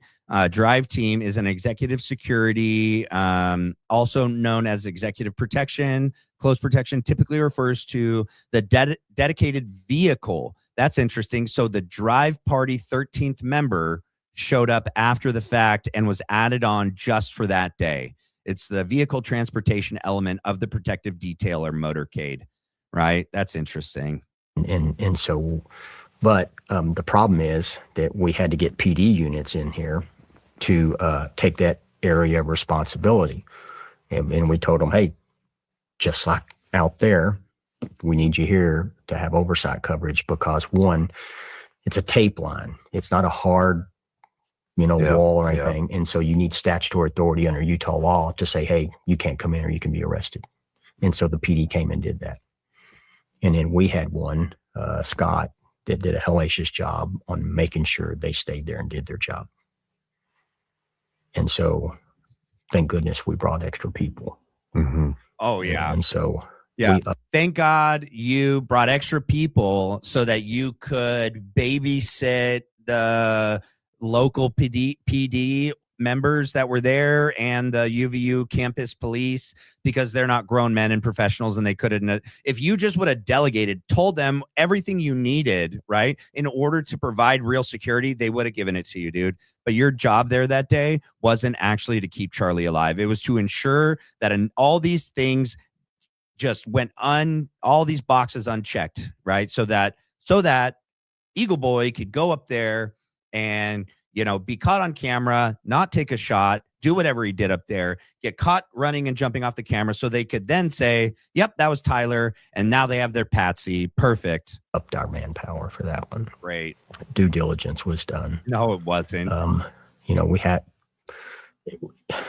It's weird in the security industry. I get calls all the time and they're like, hey, we want to run a security detail and we want, 10 guys, former SEALs and operators and SWAT guys, and we want up armored and this and this. And then I'm like, all right, here's what it's going to cost. And they'll call back, all right, we want one guy and a Toyota Sienna, and so it's budget's a factor. Yeah. And we, budget is not a factor with Turning Point USA and Charlie Kirk, man. These people were making so much money. It's unreal what they were paying, what Charlie was paying for all of this. Money was not an issue. Once Erica Kirk came on the scene in 2018 and their annual, what they were bringing in each year was tens of millions more each year. And then they get married and it goes up even more. Right? They go from like humble couple million until the end, it's like 80 million, 100 million by the time this event goes down. Money was no issue. None. We eat a lot of money every year based on, hey, last minute non-approval of people, but let's bring them in just to save our asses. Mm-hmm. And that's a regular thing. And so, yeah, we had people for our assignment. And our assignment and our people's assignment was carried out meticulously. I mean, you had Dan next to Charlie, and Dan's only job is exfil. And you can see when Charlie got shot, within 2 seconds, Dan had his hands on him to push him down to the ground. And then what does that have to do with exfil? Like what does Dan pushing him on the ground actually do to help save his life? Nothing. The other thing, I don't know if it's in the beginning or we're going to hear it here. One of the lies that Brian tells, and I can't show it here because there's so much graphic, but it's on X. You guys can go watch one of Blake Bednar's videos that show what's going on the ground. You can't see Charlie because the tables and the tablecloths that are over them. You can see the security team members, what they're doing, except for what's hidden behind the table. But what you see when they pull him up is who's there, who's grabbing Charlie, what part of Charlie, and then taking him off. But Brian will lie and say that he's the first person to put his finger inside Charlie's wound. Yeah, no, didn't happen. Brian has no blood on his hands when they're carrying Charlie to the car and when they put Charlie in the car. There's no blood on Brian's hands. He'll even say that the blood gets in his face and in his mouth and he could taste it. And when they show up to the hospital, he felt bad for the freaking hospital staff who literally are ER staff and are not squeamish and new to blood. Then when you break it down forensically, like within 5 seconds, I was on top of Charlie. And then you saw our team actually doing exactly, falling back on top of him and collapsing back on top of him. Not one radio comms came out. It's unneeded. They all know their jobs. Let's take Let's take a quick break. Hold on. When we come back, we'll get into actions on. Yep. Actions We're on. getting ready to cover timeline and security during the event. Actions on. Let's do it. And so could you walk me through the security setup for the event? Sure. Who's placed where, what you guys are seeing? Yeah. So we come in and we look at setup in the mornings. And like I said earlier, the guys are all part of it. So there's intimate knowledge. Every guy has intimate knowledge of the setup. So we come in, we do the placement of where Charlie's going to speak from. And that's kind of like the ground zero. And then we build out from that. And people in the security industry, you have this thing called the concentric circle of security theory, right? And it doesn't have to be a circle. It could be a line or a moving box or however you want to work it. And you have zones, and you have a permeable zone, a semi-permeable zone, and a non-permeable zone. And so you can come in on the fly and set up these zones. And so we come in and we set this up. So Charlie's tent was on that right in the middle. And then we start. So you want to. It wasn't right in the middle. So let's take a look at that. Okay. Hopefully X, once again, or YouTube doesn't get mad at X for me sharing. Okay. All right. So here's all the security members, right? We got, I think Blake is this guy's name. I don't know this guy's name. So we have 1, 2, 3, 4. Okay. Rick Cutler's going to be in the crowd over here, right? So that's 5, right? So 1, 2, 3, 4, 5. We have Dan Flood here. Okay. And here's the other thing, you guys. And then you have Brian Harpole over here, 6. Okay. And so we know that there's 12. Oh, and then here's a guy here. I forget his name. So that's 7, right? So there's at least, right? 8, 9, 10, 11, 12. There's at least 4 to 5 people not, I don't know where they are right now, that are also here, right? Dan Flood. So every other previous event, Dan Flood is never here. Dan Flood is always back to the left behind Charlie on this side. Okay. Always, every single event. And he never stands like this. He always stands like this. Okay. His hands are like near his belly button. His hands are clasped together like this. Okay. Also, Philip Goldsberry and Terryl Farnsworth, who's right here right now, the AV guys, are never on the left side. They're always on the right side. Also, Dan is never standing on a platform like this. Ever.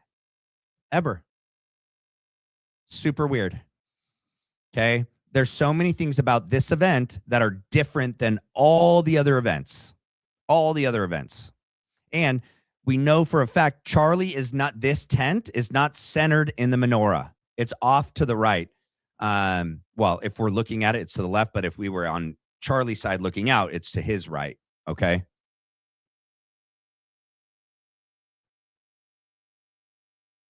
Start at the very back. And so we started with a non-permeable zone, but it was one of those ones where it's mainly visual, and it's just tape across this arrival section. And all it is caution tape, but it's just to keep good people good. That's it. And we know that. And so, so that's just to let people, the foot traffic out, that we know people won't come in there. So that if somebody's doing something bad, they stick out. Mm-hmm. And then inside that zone, we place our vehicles, and you can kind of see it on the aerial, or you can see it when you see the footage. We put those vehicles behind Charlie's where he's speaking for a reason that day. It's called CPTED, crime prevention through environmental design. A worry was that somebody would come down that same driveway and just run him over from the back, or run people over. So you stack those vehicles. So crazy as he mentions all of these other threats like rocks and cars running people over. But the main threat that he never articulates that they were aware of, concerned of, or tried to plan for was a shooter anywhere at all. And definitely never a shooter on a roof anywhere, which is just insane. Here, let me show you some good pictures of the event real quick on from Charles McClintock Wilson. All right. And here's the other thing too, you guys. So like, the whole Charlie Kirk is alive people theory. They choose the one photo from Charles McClintock Wilson where Charlie is engaging in his tick. and you see this bulge here in his lower left cheek and neck, right? And you could see it is a tick. It's engaging like these ligaments and tendons here that go down his neck. And I'm also convinced that Charlie's necklace that day, that the clasp, it's a lobster clasp, is down here. It's hiding underneath his shirt, because in all the photos, we never see it. We never see it, okay? We never see the clasp. But let's see. Here you can see a good outline of the road mic there, all right? And you can see his necklace, okay? The chain at least. And here's Mikey McCoy back here. Also, other things that I was paying attention to in looking back at previous events is Charlie like fidgeting with his like diabetic style signet ring. It's an open ring on the backside, on the inside, and he fidgets with it. So it's like it could expand.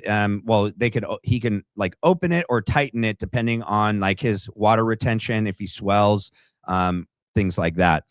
Another thing about there's an issue with these photos, and Charles McClintock Wilson supposedly had restricted access to TPUSA and to Charlie Kirk that day, that he got all these photos before and after the event. Here's what's weird. This lady, so Charlie is all the way on this side of the tables and the hats on the left side of the crowd. Look at this lady right here. Look at her hand up. I don't know what she's doing, but pay attention that she's still there when Charlie's now going to be on the complete opposite side of the tables. The exact same posture and pose and everything. Okay. It's coming up, but I just want to also, there's the mic. There's different things in each of these that I want to point out. This one's not. Let's see. Hold on. Yeah, in all the photos, we never see the lobster clasp behind him, behind his neck, or anything like that.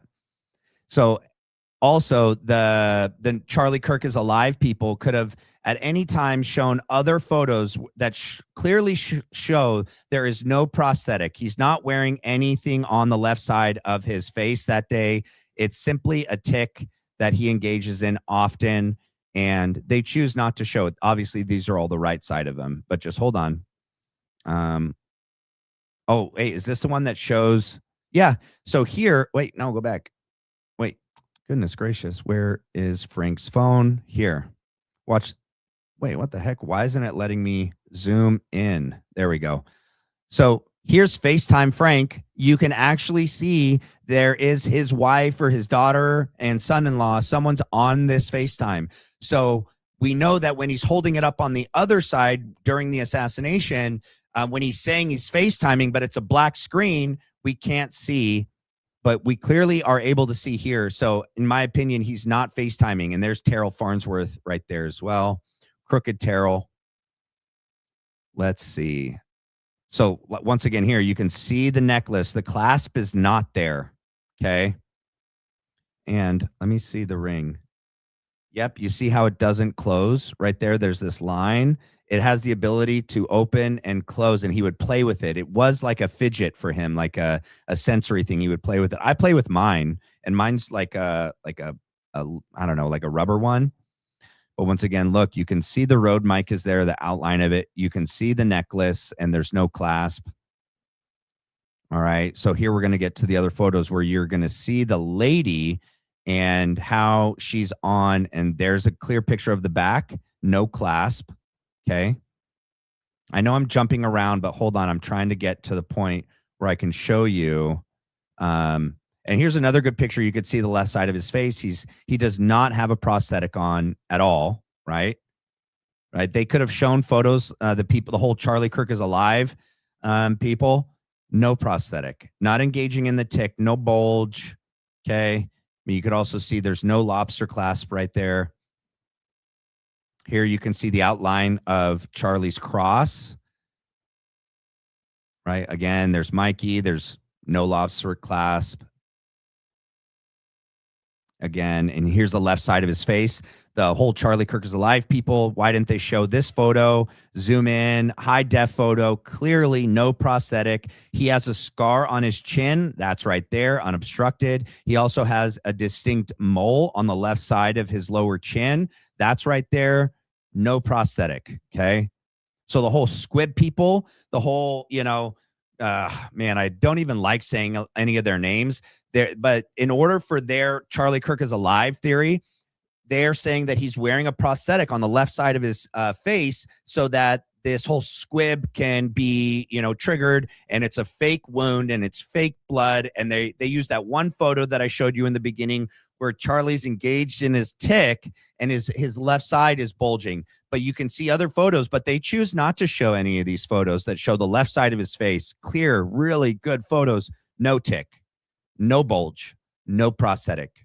Okay. There's that camera, and you can see the setup here with this camera. Later videos, I'll show you all the other campus events where it's not like this. Some of the campus events, they don't even have a camera back there. Okay, which is interesting, right? But here, once again, no prosthetic right here. No prosthetic at all.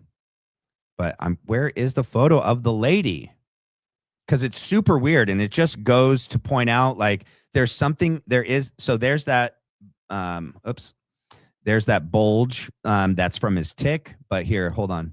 So there she is. Did I go all the way through? So now look he's all the way on this side. Look at her. She's blurry, but she's there with her hand raised. What is she doing? Clear, her hand is raised. I don't know. I think there's something up with these photos, okay? At least the ones where she's in it. Because can you imagine how long it would have taken Charlie to walk from that side and then get onto this side, and she hasn't moved? Her hand's up, and she's just standing there. Once again, there she is. He's on that side, and there she is. But when he's on this side, she's still there, not moved. What is she doing? There's something up with these photos, these particular 4 that are there, 5, right there. Not moved, just standing there with her hand up, right? All right, let me go back. I just wanted to show you those.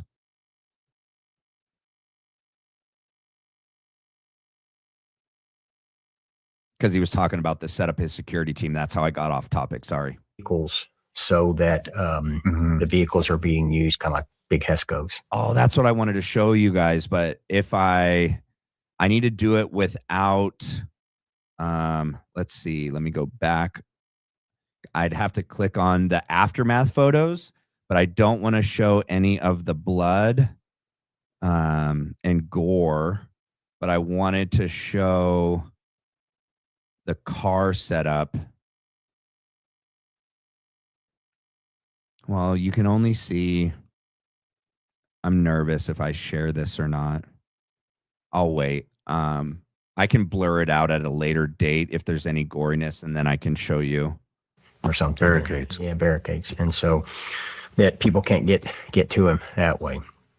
And then we start, then technically that's, semi-permeable. We still cover it. It's like, hey, people could walk through there, but they have to be knowns. And then we went with hard bike racks. So hard bike racks then that come all the way across the back, and they're linked together. And so those bike racks keep people from coming in and out unless they're vetted. And that's where you would start the non-permeable zone. And then we put a guy there, and he physically is there to watch that. And his job, that's his area of responsibility, is he's back cover. He's making sure people aren't coming up from behind us. He's making sure that the right people can come in and out. They didn't have to be back there. And we're not talking about a large area. We're talking an area that was maybe 100 feet across, maybe more. And then there was also a police officer back there. We didn't request him to be there, but he showed up. And so we're like, hey, might as well utilize you. And so he just held the position on the far left side. That's the Asian. And then you got where the 10 is. And then that's kind of where it gets into the meat and potatoes of it. Because number one rule of protection detail work is evade and escape. It is. If we can evade or escape any threat without having to confront it, it's a win. Mm-hmm. I told you that time about getting shot at with a shotgun. I was pissed because I didn't get to shoot the guy. So one of the things that, and I'll show this at a later date when I do the first half of this video breakdown. So Shawn's never met Brian before. He doesn't know his background, his experience, his expertise. So much so, like in this interview, like I said earlier, Brian is trying to convince Shawn of his pedigree, of Brian's education, training, experience, and background, so that he can convince Shawn that he's a professional and that his team are professionals. And, you know, they have the tattoos to prove it. That's one of the things he says, but that that they knew what they were doing, that they did everything correctly that day, and that they didn't drop the ball at all. He's wanting to convince Shawn of that, right? Oh my gosh, what was he saying that I wanted to say? Man, I hate it when I do that. I apologize, guys. It'll come back to me. Back. And went back to the PD, and I'm throwing shit and whatever. And my sergeant said, "Hey man, you won. You didn't get shot at, or you didn't get shot." That's right. He tells a story. He tells a freaking story. Shawn asks him, because he wants to know, you know, combat vets, special forces guys know what it sounds like, what it feels like, and know how to respond when shots are fired, right? When you're shot at. One of the things Shawn asks him, have you ever been shot at? And he tells this one story where, and also, have you ever like shot a gun at people, shot someone? And he goes, yeah, I've shot someone with what are they called? Not bullets. He shot people with like these rounds, the non-lethal rounds. That's all Brian has ever done. But he tells a story of a time that a guy shoots a shotgun, and I guess Brian supposedly sees the round go over his head, just like supposedly he wants us to believe that Brian heard the crack bang, and he actually tells, I think it's Gary or Shawn, that he hears the bullet smack Charlie. Total bull. But in this story, he's telling how this guy shot a shotgun at him. He sees the round go over him, but that he sees the energy, and it blows the guy's hair up, right? The poof. And, you know, he remembers it like it was yesterday. It's total. That's what he's talking about. He's referencing it. Remember when I told you about when I got shot at by a shotgun? Remember when I told you that lie, that stupid story? He's in jail. You won. Well, that's kind of the way you have to look at that stuff in protection work. It's like, hey, let's evade and escape. And so things are set up that way. And so you have where Charlie sits, and then you have a guy right next to him, and that person's solely responsible for, in times of need, pushing him, moving him, getting him out of that line of fire. He says that on purpose because that's what Dan does that day. And a lot of people were like, why did Dan come over and just shove him on the ground? Well, what they say is that Dan was doing his job because they didn't know if there was any more shots fired, right? That there was going to be continuing fire coming their way. Well, okay, you push him over and he's on the ground, but none of you are doing any, number one, none of you are rendering any aid, at least not that we can tell. And number two, none of you are concerned that you're going to be shot at. None of you are looking around. Your heads aren't on swivels. You aren't trying to get off the X like right away. You guys are all just sitting there. It looks like Rick Cutler smiling, and you're doing stuff, and we can't really tell what you're doing. You're not packing the wound. No one has their finger or anything in the wound when you're carrying him to the car. No compressions taking place. But you want us to believe that Dan's sole job, being that close to Charlie, is just to get him out of the view and onto the ground. And that's why we saw Dan push him on the ground that day. Thank you, Bree. He's shaking like a leaf. I have secondhand nerves just watching him. Laugh out loud. I love your impersonation of him. Thank you, Bree. Or that those actions, escape and evade, throwing him into that exfil vehicle that's parked right behind where we're at. And then you'll see we ran two double barricades. And those barricades are presidential style barricades. They're hooked in, the same kind you see the Secret Service use. And so we have an outer layer, and that first layer is just let everybody know, hey, you can't cross this. And they're physically, keeps them from from pushing over them. And if somebody comes over the top of them, you can see it just from the mere elevation change. And then we create a secondary row of them with a gap in the middle of it. And that gap in the middle, though we didn't like it, he liked that because that was able to show, hey, there's nothing between us. And we can look at that. Well, we can look at that right here, right? Let me show this. Let me make sure it's sharing to the screen. Yes, it is. Right. So he's talking about these bike racks, right? These barricades. And there's another one that keeps all the big crowd back. But then this is where the speakers are, the people that the questioners, the ones that are going to engage with Charlie, are in a row. We got Hunter Kozak and another group of people. And then Henry Dell, that's his name. And in between, so the bike racks stop on the left and stop on the right. And he says that Charlie liked that because it gives this appearance, right? This symbol of like open dialogue. There's nothing obstructing you and me. And I do agree that Charlie probably was intentful about that, but that's what he's explaining with this stupid bike rack that didn't end up doing anything to save Charlie's life that day. Hold on, we got another super chat. Let me read it. I love one of my favorite things, honestly, guys, is just engaging back and forth with you guys.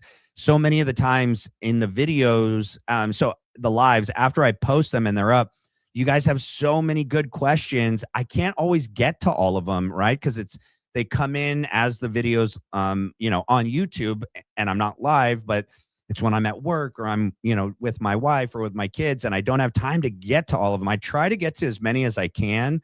But one of the best times to ask me questions that you will have unfettered access to me and I can explain it live is here. And the best way to do that is to get a chat in, a super chat. Okay. Always be true.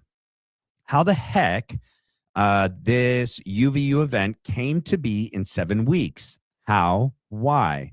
Well, we know why. Like, request sent July 18th, event September 10th. In Utah, all sus. Yes, 100%. And we know that, the security detail team didn't even do any of their preparation until August 24th. That's when they started preparing their security plan for Charlie Kirk. So ridiculous. And he wants Shawn to believe, and all of us, that that's normal. And that's more than enough time to provide security and to do a good security plan for Charlie. It wasn't, clearly. Right. By design. There's nothing between us.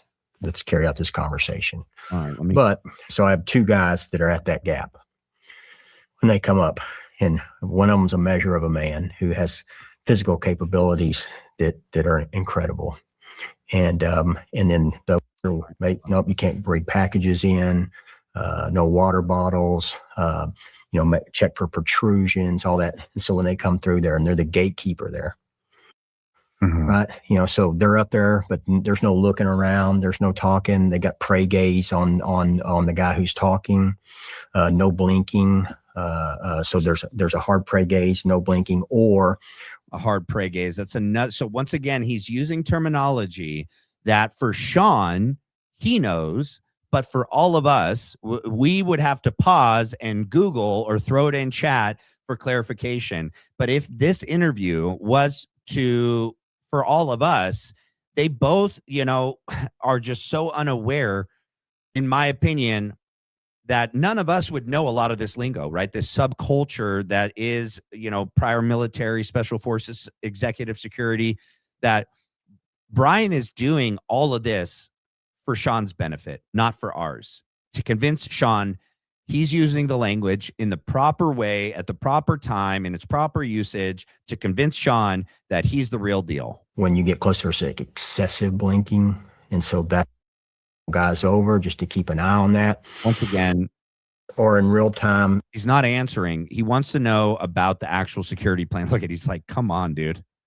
Out in the crowd, because that's our area of responsibility, reporting real-time intel to us. So you got, if I had a schematic of the venue right now, which we'll put one up. I mean, you have this entire venue broken into. It's weird. They never do. They never put up a schematic. Zones.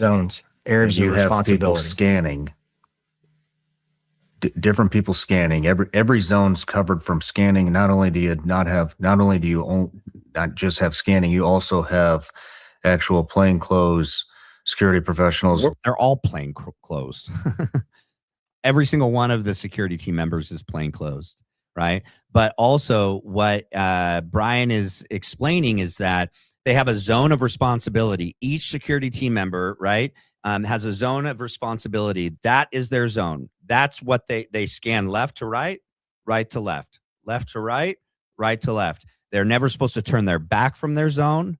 And if they have to overlap their zone. If their security member to the right or the left gets pulled away, which should never happen either. But we can look at that right now. Brian, as the lead, right, the head of the security team and the company, he has his zone, right? So if I'm Charlie Kirk, you have Dan Flood, right? And then you have Brian Harpole over here to the right. And then you have Frank Turek, who's not security, but he's over there. I'm just letting you know that he's over there. Brian Harpole, zone of responsibility would be that area. And so anytime that Brian takes his eyes off of his zone of responsibility, once again, if he was really there to provide security for Charlie and his job is that zone, right? He would never leave his X. He would never turn his back to the X or to his zone. He would never leave and forsake his zone of responsibility unless he knew there wasn't going to be any threats from that zone. No threats would come from any zone because the threat was under his shirt, in my opinion. The threat was him. He knew that the fake threat was going to be up on that roof, right, running and jumping. Nobody had a rifle. If they had a rifle, no one shot the rifle, in my opinion. No bullet hit Charlie. In fact, it looks like, in my opinion, possibly what happened is that the device that was either on Charlie's lapel mic or on his necklace, or maybe even something under his, I don't know, because I saw a burn. There was like abrasion. And I spoke to Mitch Snow yesterday for 3 hours. Mitch is going to be coming on the show. We are going to be having an in-depth conversation together. He is an anonymous watcher of the show, which is great. What up, Mitch? Spoke to him in detail. He even brings up this like cherry, this abrasion, this burn, this deep, it's not just a bruise. I can't show it on here. It's when they pick Charlie up and they carry him to the car, Charlie's shirt gets lifted up. And so there's nothing underneath there with this whole squib theory, Charlie's alive theory. In fact, all those people, what they have to do is they have to create a whole nother part of their theory to explain why we don't see any of the mechanics and of the technology and the equipment that supposedly is underneath that shirt, which supposedly caused the shirt to move, break the necklace, and trigger the squib on Charlie's neck. Because when they pick Charlie up and carry him to the car, Charlie's shirt gets lifted all the way up. You see his whole torso and body. There's nothing there. Oh, you know what they say? Charlie's wearing a fat suit. No, he's not, dude. You see it completely. He's not wearing a fat suit. That is Charlie's healthy but dad bod. He didn't have like a six pack. He didn't lift weights. He wasn't that kind of athletic and fit. He was active, right? But he didn't have definition of muscle, right? He's not wearing a fat suit, but they can't explain why when Charlie, they added that, you guys. They didn't start with that as part of their theory. Once Blake Bednarz dropped that part of that video, that's when they had to go back to the drawing board and explain, well, you guys, like, why don't we see the tubing? Why don't we see anything underneath Charlie Kirk? Where's the blood for the fake blood bladder? Where is the heat shrieking tube that makes the shirt pop up? And where is all that? Oh, he's wearing a fat suit. Yeah. Okay. But anyway, I started talking about that. He has this bruise on his left lower tummy. Something caused that. Something, either part of the mic, right, that exploded and burned and did something down there. Maybe part of the explosion that was in the cross pendant on the necklace. I think Mitch thinks there was other stuff underneath there, either attached to Charlie's waistband or on him, that is what caused the shirt to move from the bottom up, and what shot the necklace up and over Charlie's head and snapped the chain. But when I have Mitch on, we'll go in detail about that theory. Within the crowd, we're all dressed like, you know, we're just wearing regular clothes. We're not wearing suits and yeah, I guess I meant detached not from uniform. the detail. Right. Nobody really knows that they're in the security. I mean, they element. look it. They're not. Yeah, you know, they all have the look, right? But they're not college kids. Yeah, they're all tasked with an active responsibility for that area of responsibility, and then they overlap. So those areas of responsibility overlap. They don't go 200 meters out, because there's a saying that in these guys, I always talk to them about it. We train to it, is you have your area of responsibility, but if you're looking out all over this, you're not going to see anything. You got to look at less so you can see more. And so you pare down what you're looking at, and you pare down through that area of responsibility so you can see the things that are going on. And once that's cleared, you move to the. All right, let's see.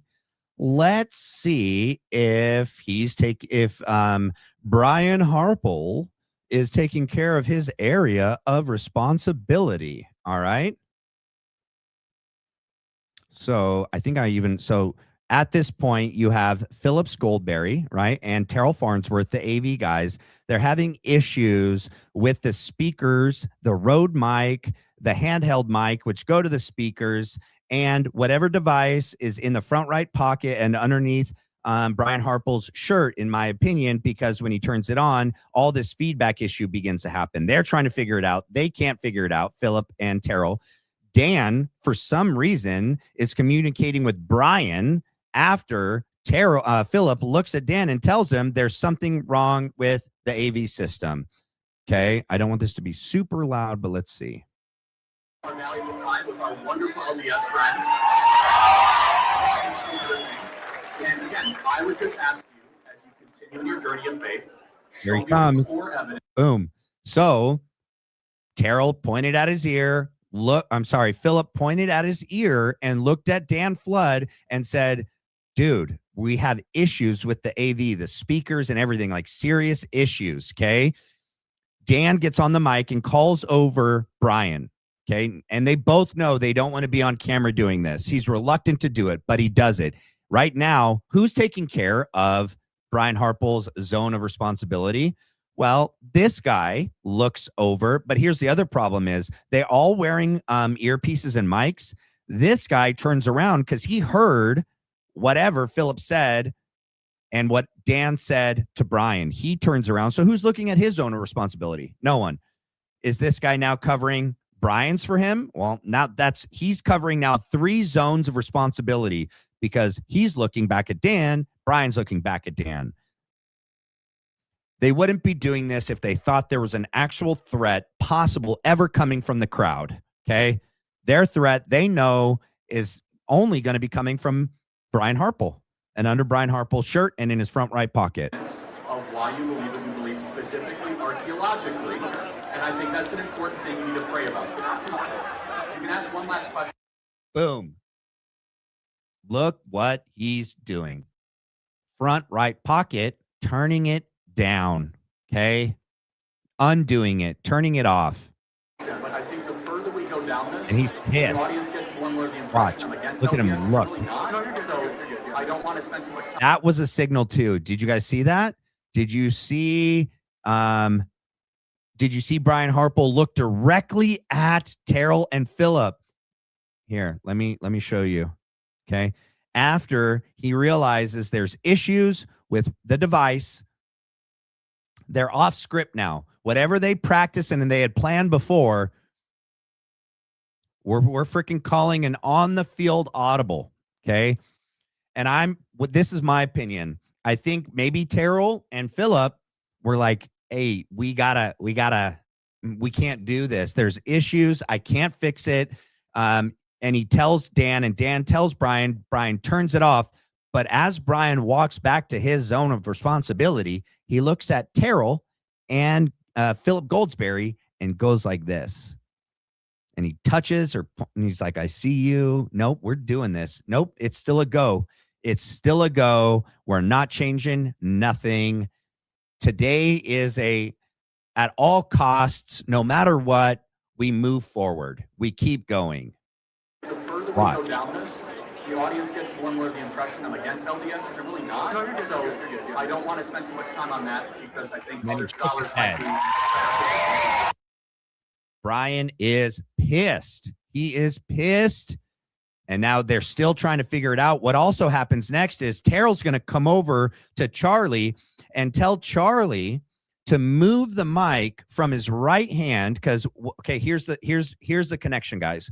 Whatever is in Brian Harpole's front right pocket and the rest of the mechanics is under Brian Harpole's shirt. When he turns it on and it starts interfering, because what's the thing that's in his pocket is it's the primer, right? It turns the device on, and it eventually, the thing that's in his pocket turns it on. The actual detonator, the thing that triggers the explosion, is under his shirt, and he squeezes it and twists it or pushes it at the moment of the Big Bang.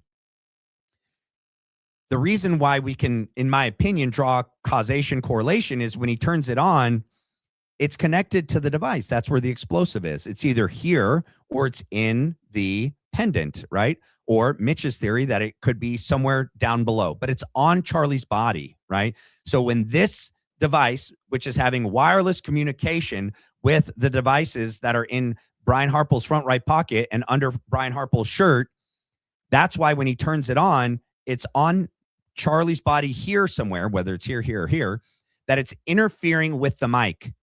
The mic, when he puts it down, there's not really an issue. But every time Charlie picks it up and puts it near the Rode mic, the necklace, and maybe Mitch's theory down here, it interferes with the speaker system, which is connected to this device, this mic. The mic that's here has to do with the recording, right? It's supposed to be for the live feed and for what gets replayed later online, okay?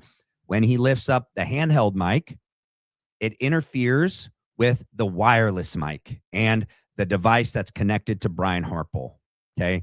Terrell's going to come over and tell Charlie to take the mic and pass it to his left hand and put it further away from him on the left side of the table, okay? In my opinion, this is conclusive evidence that something the security detail has planned and is executing that day is also connected to Terryl Farnsworth, the AV equipment, and that's why we think they have to be involved, that when they turn it on, Brian Harpole turns it on and it interferes, that's the only reason why Philip and Terrell would be talking to Dan, and Dan would call Brian over and Brian would turn it off. But the moment freaking Hunter Kozak gets back at the mic, he knows, and he goes back in the pocket, turns it back on. And then also Hunter Kozak has to be in on it with Brian, because right before he asks the final question, he looks over at Brian and touches his glasses as a signal. But let's look at this real quick. So he goes back. You'll see Terrell's going to come up and tell Charlie to move the mic to the left. Oh, and this is the other thing. I've looked back at a lot of the events, and I'm going to show you some of them of what was different that day. Never before was Terrell there. Never before was Dan on the back right side. He's always on the back left side. Never before was the AV equipment over there on the left side of Charlie. It's always on the right. And never before did the handheld mic interfere with the Rode mic. Charlie would actually, he used to at times, he would just put it down in his lap. He never would, sometimes he wouldn't even put it all the way down on the table. It'd be too far away. He would just put it in his own lap. And never before did the handheld mic interfere with the wireless Rode mic. Yes. Well, the MD2. 500 witnesses that saw. See where Terrell comes over, tells him, You're going to make up, acknowledge move that it to early the left. followers of Christianity, they believe in the resurrected Christ. The 41 It's gonna be here. creeds of the early believers that are incorporated in the New Testament that talked about the resurrected Christ, not to mention 1 Corinthians 5 and 15. That's all pretty amazing evidence, not just intra-biblical evidence. Real person, he lived a perfect So life. right here, He was here's another crucified. thing that's happening. Dan Flood is communicating with Terryl Farnsworth, in my opinion. They know that there's an issue, right? He told Dan, Dan told Brian, Brian had to turn it back off. They're trying to figure out, are we still a go? Brian looked at Philip and Terryl and said, we're still a freaking go. We're not giving up. Dan is also now texting Terryl. Terryl just pulled his phone out. Right when Dan sent the text, Terryl pulls his phone out. And I think he's going to tell Terryl to tell Charlie to move the mic to the left side. To watch. Rose on the third day, and he is Lord, and God overall Christ Trying to stick to it. Josephus was a non-Christian. That's the point, is that it proved it. The audience, I think, wants you to run. God bless you, my loved Hold on. ones. It's in his left hand. I need to. Where did we move it to Not the just left side? biblical Okay, so evidence, it's right here. It's in his but right hand. evidence that Hold Jesus on. Christ was a real person. He lived a Dan perfect text life, Terryl. So I shouldn't have skipped. crucified, It's going to died, happen like rose right on here. the third day, and he is Lord, and God overall Christ is king. Terryl puts it back. He reads it. He puts it back. He waits.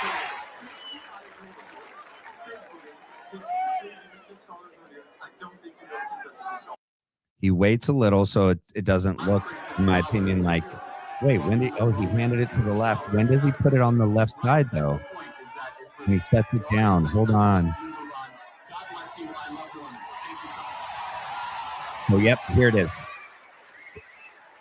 Dan told him something about the AV and the mic. Okay, the mic is still on the right.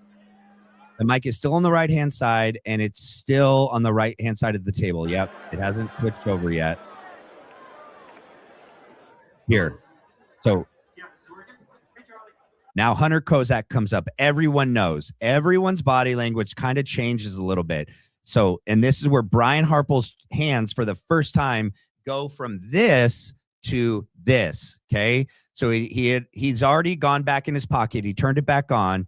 Here we got Hunter Kozak come up, and then Terrell's going to tell Charlie to move the mic to the left side. Here it is. Here he comes. Watch. Here it is.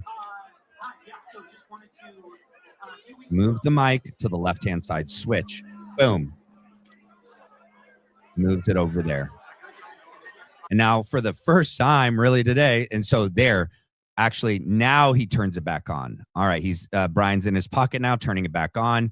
Dan, for the first time today, stands like he stood every other day over the last however many years.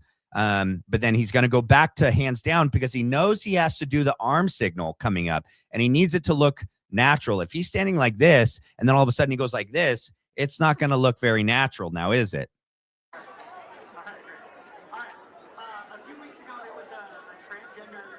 All right, that's as far as I can go on this one. Let me go back here. Goodness gracious, my freaking tabs at the top. Let me see where everyone's at real quick. You guys, how you guys are doing. We got 226. We're doing good. All right, we're still in this. Let's freaking do this, guys. I don't want to stop. All right, let's keep going. Okay, hey, if you guys came in here before the beginning and you're here with me live, do me a favor, hit the like and subscribe. We're not done. I'm doing good. I'm ready to keep rolling on this, all right? If you have questions or comments, throw a super chat in. Let's get back to the video. The next one. But if you're just looking out at the mountainside, Okay. all you're going to see is the mountainside. And the rooftops were supposed to be covered from the police drones. PD said, It I got you covered. I've got you covered. Oh, that's convenient. And so that zone was dropped. Yes. No. And here's another lie. All Brian Harpole and Dan Flood asked Chief Long for was to put someone up on the catwalk behind Charlie and to designate it a temporary criminal no trespass zone, put one security member, one cop up there, and Chief Long said, I got you, and he did it. Brian and Dan never ask for anyone on any other roof at any point in time. He doesn't ask for it at all. Yeah. And so that's the assignment of our team. Yeah. Personal security detail is just that, personal. Our mathematics are 3,000 people within 50 meters, right? And so we're working that, and then you have that, but then you also have the guys that are inside that bubble, and then I'm off to the right of it. In my area right there is command control. It's, hey man, we're looking a little weak over here, or a guy's reporting in, I need assistance over here, right? Can you see this? I can't see that. And so we're working in real time on comms for that, and or helping fill in a spot. Somebody gets out of hand. I don't run over and jump on Blake and help Blake, because I know Blake's a big boy and he can handle himself. I go back, fill in where Blake just left, so that we're not leaving something open to go address a threat.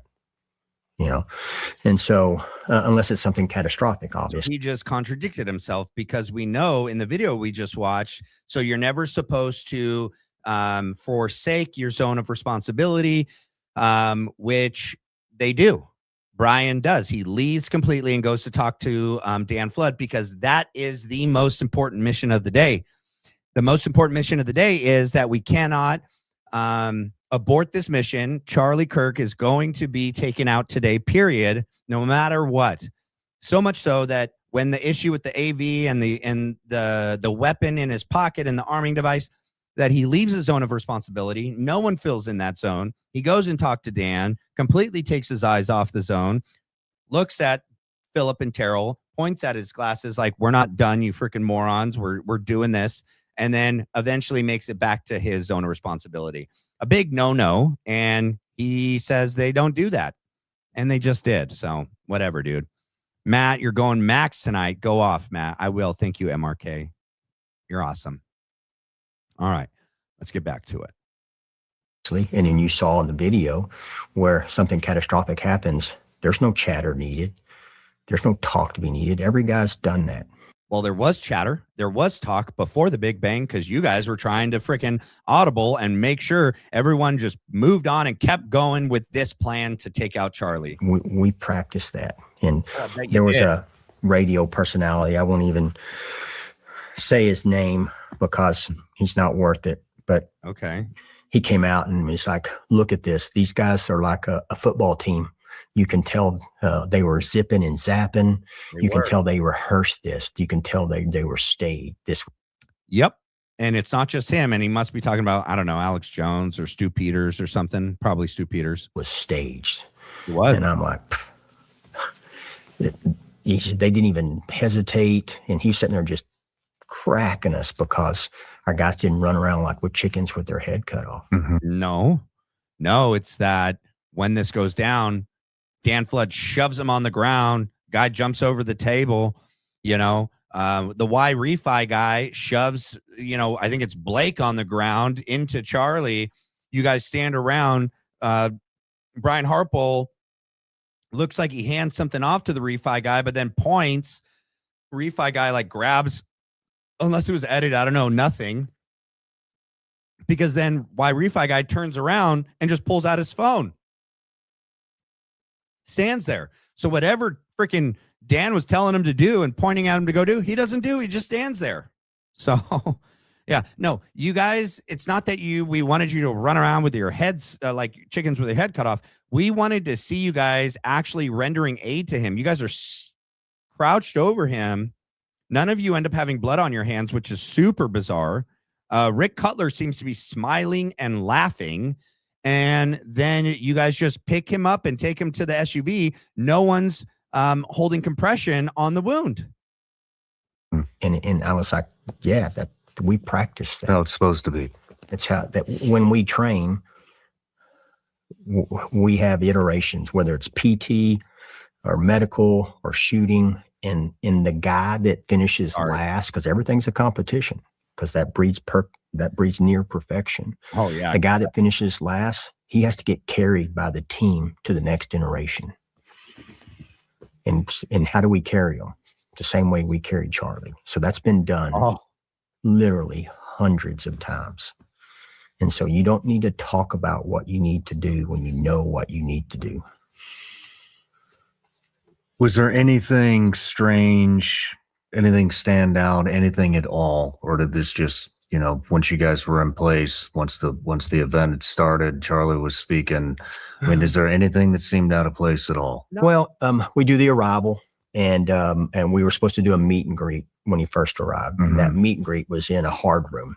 Okay. But the timeline was a little off, so he decided, where they radioed to us, hey, meet and greet's going to be off. He decided.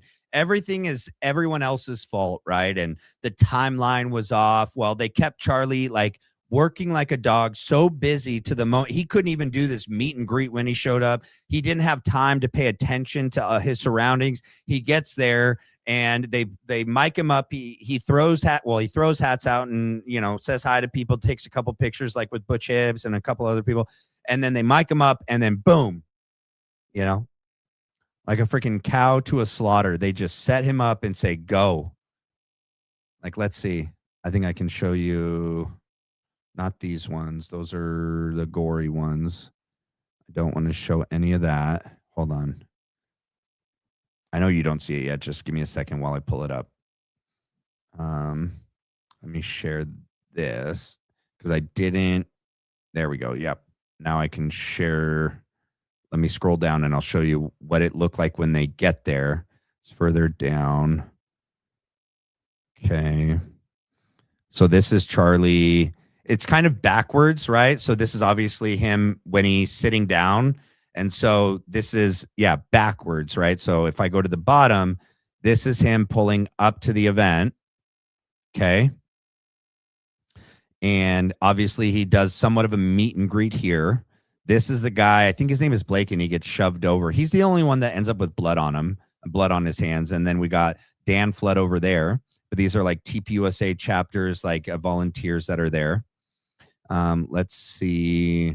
So we got Charlie, we got Brian Harpole. I forget this guy's name. And then another team member over there. These are some of the set. And so we got Phil freaking Lyman. We got Mikey McCoy, right? One security guard. We got Dan Flood, another security dude, and another security team member. Let's see. Frank freaking Turek, of course. Let's see. Yep. Mikey McCoy. This is them as they're getting out. And here's Butch Hibbs. And it definitely looks like this is maybe the road mic that somebody maybe picked up from the Accurate Energetic Systems, and Butch Hibbs has it. And, you know, it's not there later. Later after the event, whatever was in his pocket before the event is gone, because we have video of him pushing the whole, you know, it was a shooter. I saw, you know, I heard the shot. It was a bullet. Someone shot Charlie narrative by Butch Hibbs. In my opinion, it's possible that whatever's in his pocket, if it is the mic, it gets handed off to Phillips Goldsberry. And that's when they put it on Charlie's lapel. Okay. And no, this is the wind. The wind's blowing up in his shirt. This is almost like an Under Armour shirt. It's not like a normal material cotton shirt. It's like polyester and, you know, it's like a soft, like silky kind of, you know, texture. But the wind is blowing up and it's poofing up his shirt. But you could tell he's got nothing. It's his, you can see, you know, his nipple and stuff, that he's not wearing a vest that day. All right. Let's see. This is him walking up.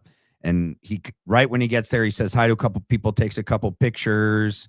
And yeah, I don't know. To me, this looks like a face of someone that knows something's about to happen. And same with Dan and same with Brian Harpole. They look at Charlie's excited and happy. None of them look excited or happy.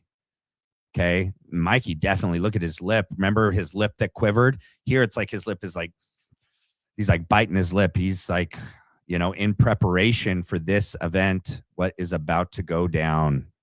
Right. And this is them as he's about to walk out to the other side. He's throwing out the hats. Right. Yeah, and he's got nothing under his shirt, you guys, except for he has his necklace. They haven't mic'd him up yet. And yeah, at all the times that we see his front, there's no, what is it? I forget what is the terminology that those, you know, Charlie Kirk is alive theory people, the heat shrinking something tubing that's under him. No, there's nothing under him except for his necklace. There's nothing on his back. There's no squib, right? There's no tubing here. There's nothing there. No, there's nothing. There's nothing on his back. Okay. You could see his bone, his shoulder blade, his scapula. There's nothing. Nothing's there. Okay. And so people that won't adjust their theory to the truth of that day, yeah, I say you're dishonest, and that you're not doing it to really, bring truth to people. You're doing it for some other reason, and it's a dishonest one. His nipple, you can see his necklace, his hair. He's got no prosthetic on. He's got no squib. He's got no tubing, right? Like, look, there's nothing flush, nothing on his back. These people are just, look at his shoulder blade. There's nothing there. There's nothing underneath his shirt except for his body. Look how tight this is. Later, these people will say, oh, look, there's like a fold in his shirt. And they're like, oh, look, there's the tube. There it is. Nope. Nothing there. Fix your theory? Nope. They're just going to create some other lie to push their theory. Nothing there. Man, these people. I'll say, I don't need to name them because I don't want to start like this to be about them. But if that diverts energy, time, and resources from people that are truly invested in investigating and finding out what happened to Charlie, that's like a limited hangout that takes people to freaking nowhere land, to Alice in freaking nowhere land. Right? Yeah. And like I was looking at this because you can actually see the outline of the chain under here, but I can't see the claw, the lobster claw, because like actually, let me pull something up and I can, well, goodness gracious, this thing. I'll play this while I pull up this other picture I can get for you guys, okay? And I can show you guys what I'm talking about. And so we're going to run in and use the restroom real quick, and then we're going to go straight to the tent. And so that was a call off, but that's one of those things. It's not abnormal, and we're used to that. So, but it doesn't change the plan other than we're going to a known. Somebody's going to receive him over there. Everything's clear, which it was. So we had a guy back by the restrooms to receive him. I had the door to pop it open. He walks in. He goes, "Hey, Brian, did you get any sleep?" Because we just got back from that South Korea, Japan. And I said a little bit, and the last thing he ever said to me was, "It's going to be a good day." He said, "Good." I said, "A little bit." He said, "Good. It's going to be a good day." Yeah. And so we used the restroom, and then we did a couple.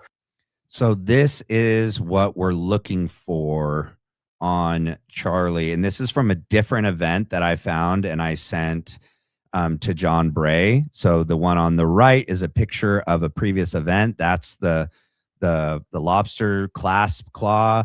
This is what it looks like zoomed in. That design is only on this side of that clasp. So this is the opposite side, and that's why you don't see a design there. Okay. But that's what I'm trying to find on the day of to see if I can locate where the clasp is. And we can't find it. So in my opinion, it gets it works its way down by the cross pendant, and why we see it actually fly up over it when the explosion happened and it snaps the necklace. Meet and greets with some kids that were student volunteers. Yeah, just by that tape, and so we did a hard line to keep people from walking up, and then we proceeded right to the tent. And so he starts throwing out the hats, which is a thing of his. Mm-hmm. Guys are already in place at that time. And John Bray and I worked together to find this. When I showed him what the clasp looks like, he went back to the video to see if he could find the clasp. Clearly, you see like a circular bulge here in the chain, and on each side of the chain are the parts where it's connected to the clasp and then connected to the chain, which allow the chain to bend, and why you would see 2 right angles here, which you don't see at any part of the rest of the chain, because this, I think, is the back clasp. And obviously where the necklace breaks, it's not in the clasp, it gets snapped in the actual chain itself. And this is the clasp. Where comms, we're calling in, hey, walking up, 5 seconds, 10 seconds. They come up, crowd reacts, and then everybody goes to looking in their area of responsibility for, walk-ups, guns, people throwing things, stuff like that. And that would be the area right in front of them. And with just one more thing to cover, the evacuation routes. I mean, we had already covered, you guys have been there. You'd had a presence there for 2 weeks prior to the event. Do you have the routes to all the venues, more specifically the hospital? Do you have multiple routes? Yeah. So what we do on that one is, we're not there for 2 weeks, but we start working there for 2 weeks, and that all gets plugged in. Where are we going? And the one that we went to was the closest one, but it was a level 3. Yeah, we knew that. It's not the closest one. Okay. I read that. That was sent to me by Mystic. The closest one is the Orem Community Hospital, known as Intermountain Health Orem Community Hospital, was the closest hospital to the shooting site at UVU that day. And it's a higher level trauma hospital. So Timpanogos is A, farther away, and B, a lower level trauma center. And therefore, why would you pick it unless it was a pre-designated place that they were going to go because they knew what they were doing that day, and the goal wasn't to keep him alive, but was to ensure his death, and also to make sure that the staff that they were going to bring him to, some of them were grafted into this, whether that be Dr. Lee Trotter or that be the CEO or CFO that was transferred just days or weeks before the assassination from McKinney, Texas. The next closest one was another 7 minutes away. Liar. We're going to the closest one. Liar. Yeah, and we beelined it to there. And I'll get into how we got there and what we did on the way in a minute. But yeah, all that's plugged in. All that, it's information and it's known. And we have a guy that, even though that route's pre-done, even though that's known, we still have a guy in there that's calling it out in real time on that right side. Good for you, bro. Okay. Oh, he's calling it out. Okay. Good for you. So looking at hindsight here through the security footage, I mean, it came out that, the shooter went unnoticed at 11:50 a.m. in the grassy area, 12:02 p.m. near the Luce Center. Losi. And then at 12:23 p.m. when the shot was fired, approximately 142 yards away. What was your immediate response? I'll address the shooter in the timeline first. It's like, you know what I want to know? What? I want to know when he got on the roof. Mm-hmm. Because we're 8 minutes before the Big Bang. Okay. And here's the crazy thing, guys and gals, Black Line crew. Here's the crazy thing. Hopefully, please don't mess up with my stream. All right. This is where the security team member and the police officer were. Okay. This is where the shooter was. Okay. Well, no, that's where the Eagle Boy was, the supposed shooter. This is the staircase that he supposedly walks up, climbs over the railing, walks over here, is behind this building this like top part of the building on top of the Losi Center. The security camera that captures everything that we see that day is right here on the corner of this building. Okay. It would have captured, and they could have shown us. Okay. If they could show us the person running and jumping, the reason why they showed us that, because they needed to show us intent. Supposedly they released that video to help identify the shooter, because that's when it was let out. It was let out to the public to help identify the shooter. Nothing in that video can identify anyone. Okay. That's when they also let the other photos of Eagle Boy out, walking down the stairs, under the tunnel, up the stairs, supposedly right here, and then up. Supposedly he runs over here, excuse me, hides behind this building,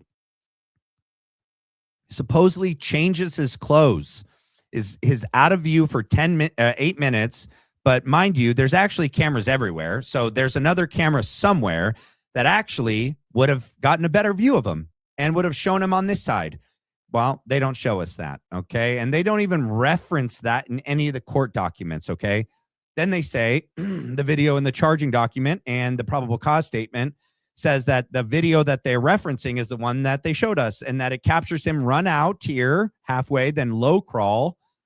And then it says, then after the shot, it captures him running, and it starts off with him right here at 12:29 and 34 seconds. The shot goes off at 12:29 and 29 seconds. They could have shown us him taking the shot or getting up from the position running. They don't. They start it with him over here. I don't think the person took a shot at all.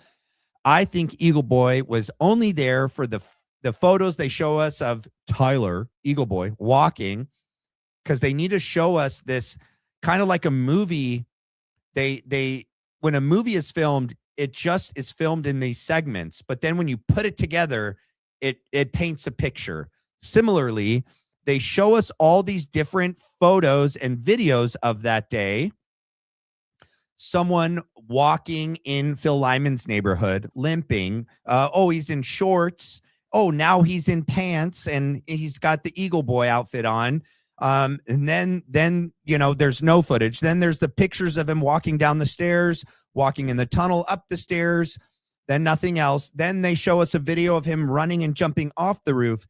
They never show us any of the other footage. They don't show us footage of Tyler Robinson that day on campus. They don't show us footage that day of Tyler Robinson in his car in the parking lot that morning, which if they do in trial, it won't actually show us him on campus walking to the Losi Center roof and taking the shot.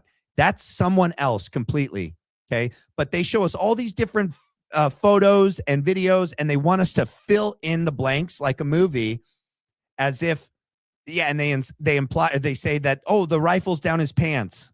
No, it's not. We can see him bending his knees in so many different video photos, walking, Eagle Boy walking up the stairs.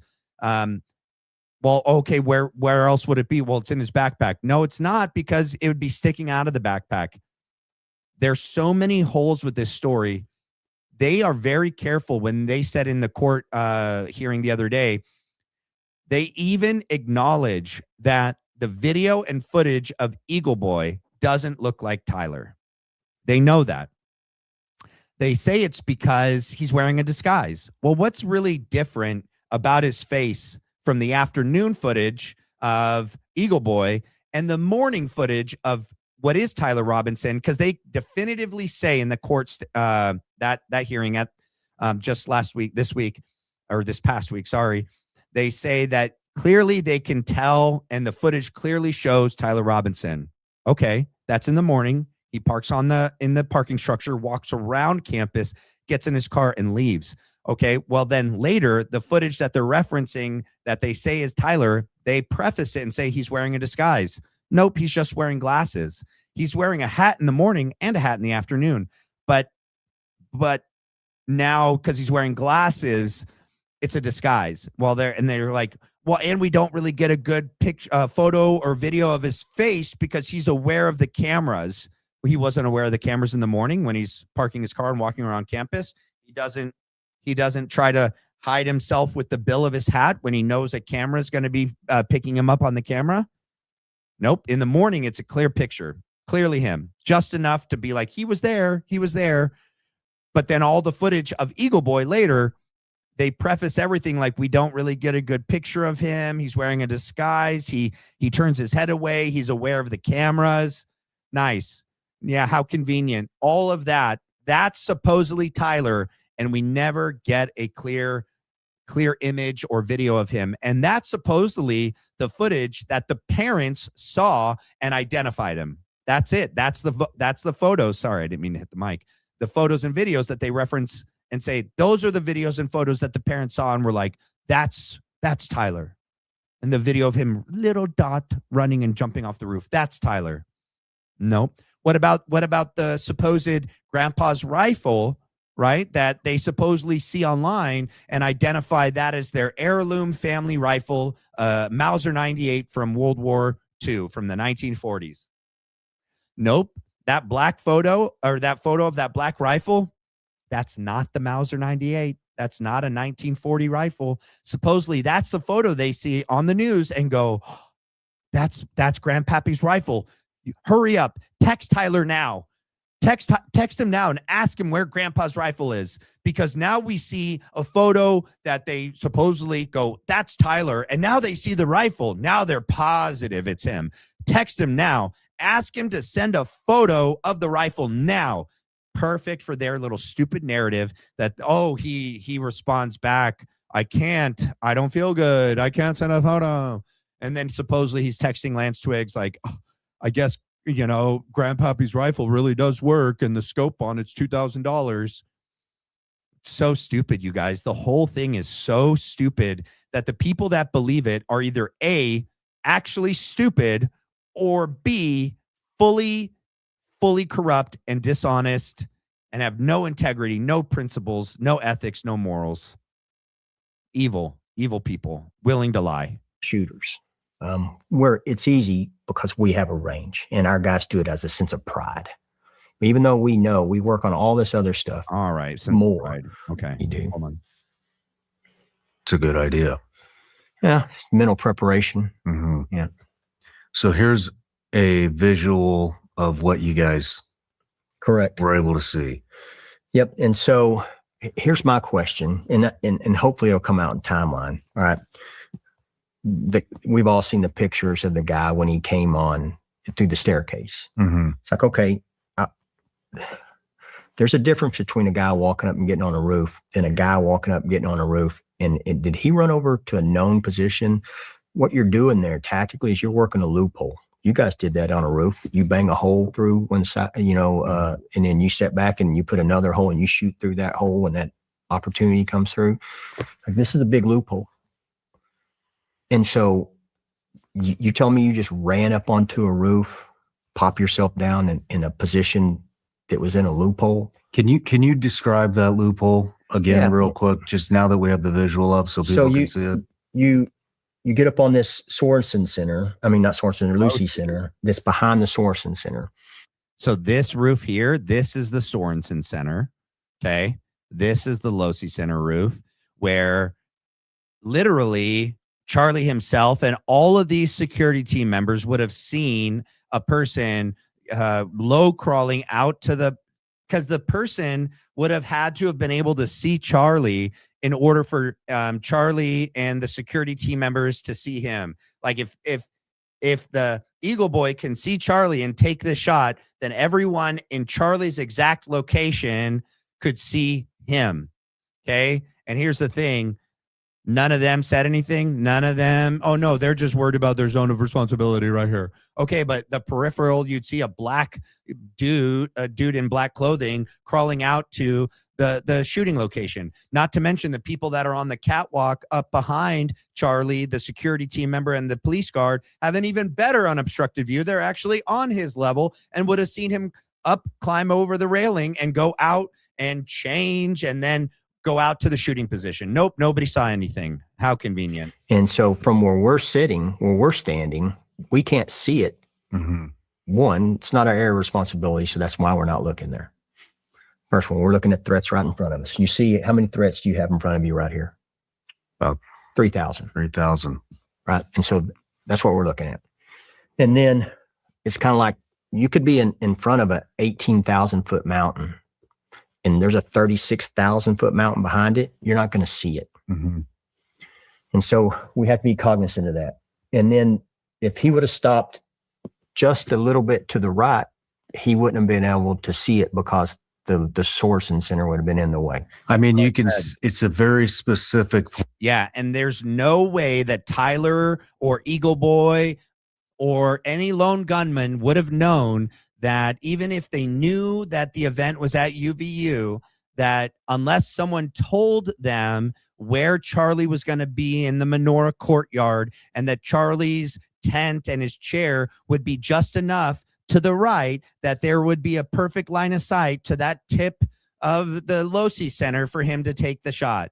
There's just no way that all of these little variables just fell in place. Perfect, just perfect, last minute, no planning, no knowledge, no foresight, just it all worked out perfectly. So stupid. So stupid. Point. It's not just, which is what I thought. I thought it was just climb on the roof and you've got the vantage point. So you're telling me there's enough blind ass luck that you ran up there, didn't crawl. You don't know that he didn't crawl. Supposedly the charging document and the probable cause statement say that he does get up on the roof and that he runs and then he low crawls to the shooting position, the sniper's perch, as they call it. You didn't get up. He didn't get up there like the secondary guy that tried to shoot Trump, where he was bugged down in the weeds for a while. This was a boom on, boom run to, boom take the shot. And it's like, so that's actually not what happened. Not even by the charging document standards and reporting. He doesn't climb the roof and go right to the shooting position. He climbs up over the railing, right? Goes over behind that building, is out of view from the camera for 8 minutes. Supposedly, this is where he's taking his pants off, putting the rifle together, assembling it with the screwdriver. That's not on any of the documents, but it's referenced, but we don't have it. And then he changes his clothing, puts the rifle together, then he runs part of the way and then low crawls and then gets to the sniper's perch and takes the shot. Did you get all that off? I mean, it had to have been rehearsed to find that. No, you're close, Shawn. It had to have been an inside job. It had to have been. There's no way whoever that person would have been, okay, would have known all of these little specific variables that they could have accounted for and known to actually get up there and do anything to actuate freaking Charlie's assassination. Which I believe you said is basically did you say 7 foot vantage point? Yeah, because the Losi Center's tip of the Sorensen Center would have it would have been obstructing the view. Any other place? Basically, head. Oh, I'd have to. It's small. Whatever. It's It's not big. There's the visual. Who gives a fuck? It's a small area. It's not something. And then you would have to search for that. You would have to search for that vantage point if you didn't know. So it would be great. Yeah. I mean, we're looking at this thing right now. Work here. I've worked security details. Done a lot of sniper work. Did you ever use hand and arm signals? I use hand and arm signals every single time on. So this is another moment. So like Brian, in his freaking no experience in military and like special operations, was like, hand signals are so stupid. Oh, we don't use hand signals. Have you ever used hand signals? And he's like, yep, we use hand signals because it's called nonverbal communication, because you're not going to be like yelling like you're trying to be freaking stealth and you're like, hey, do this. No, it's like freaking like,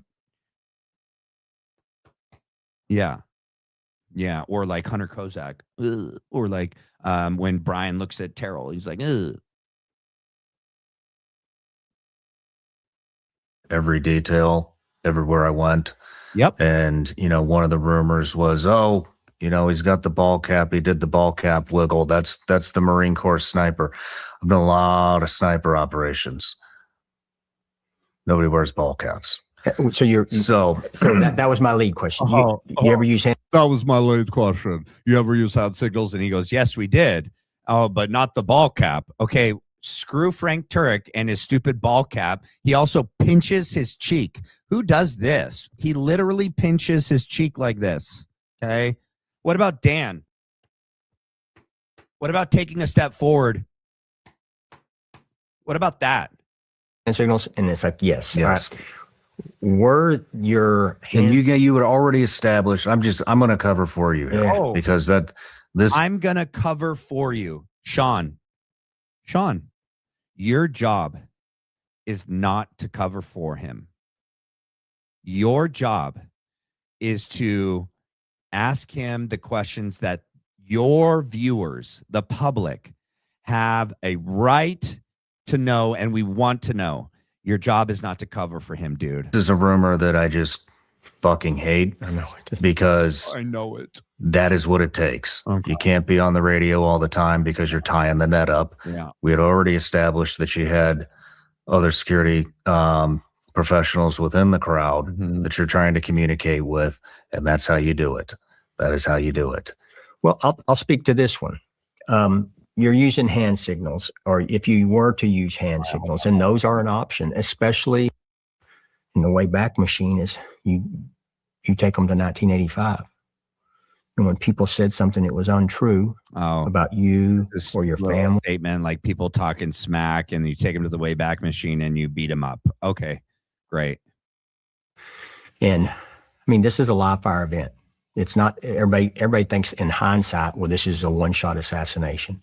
No, in our heads, there's You fire. don't know what that is. There's fire. Then why did you guys not duck and cover? Why did you guys not, like, cover Charlie? You guys are all sitting up with your heads up, not head on a swivel, looking down, not looking out.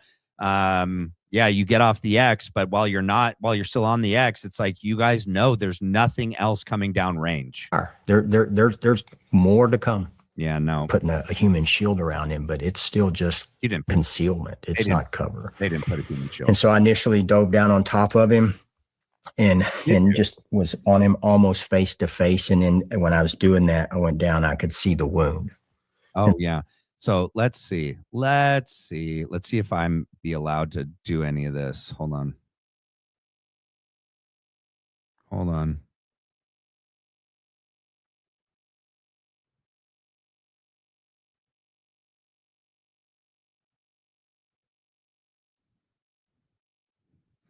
Let's see.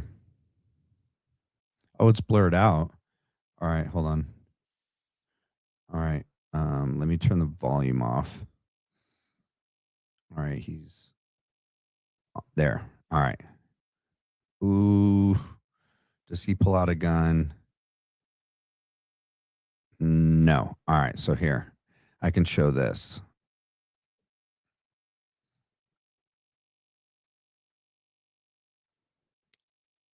Oh, was I showing this the whole time? I hope not.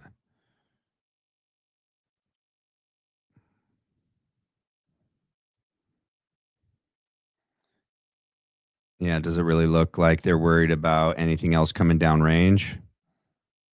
Nope. And they're about to pick him up. Yeah. No, that's not what that looks like to me, dude. Let's hear what you say, that you're supposedly the first one to him. Dan's the first one to him. You supposedly put your hand in the wound. No, you don't. We see that later. I can't show that on YouTube, but. And so I immediately shoved my hand into the wound to stop the bleeding. No. Just trying to find the pressure. No. And it was coming out still. And I'm on top of him, like close. And it was still coming out enough that it squirted through my fingers and I could taste it on my lips. God, he's such a liar, dude. He is such a liar. Let's see, no, the policeman has this gun out. I can't show it, but I'm looking at it. Brian Harpole's literally standing up. There's like Blake is closer, Rick Cutler's closer, Dan Flood is closer. All these other people are down closer to Charlie. Brian is literally the furthest one standing further away from him than anyone else. And so I was like, man, this is a bad wound, right? And so I was just pushing that, and I don't know at that time. I know when you look at the clock, I was on him within 5 seconds and had my hands in him. No, and then I don't know when I put the first piece of medical on him. It was sometime after that. it wasn't on the ground. No, I just watched it, guys. He didn't have time. They didn't put any gauze or any, it doesn't look like it. I forget. I need to go back on X at a later date and see this other angle. But from the angle I just watched, no. And Brian ends up grabbing Charlie's like legs, his, what would be Charlie's right leg and pants. And he pulls him up by the pants and carry him. He's not near Charlie's head. He's not near Charlie's neck. You have Rick Cutler, you have Blake, and Dan Flood are closer like to Charlie. Brian is further back and he picks up his legs. He's not putting his hands in the wound. There's no blood on his face. Nothing gets in his mouth. He's not putting any gauze. Not there. Maybe in the car, but not there. Not on the ground. Not on the X. Because I carry it right here. And that's why you carry it on you.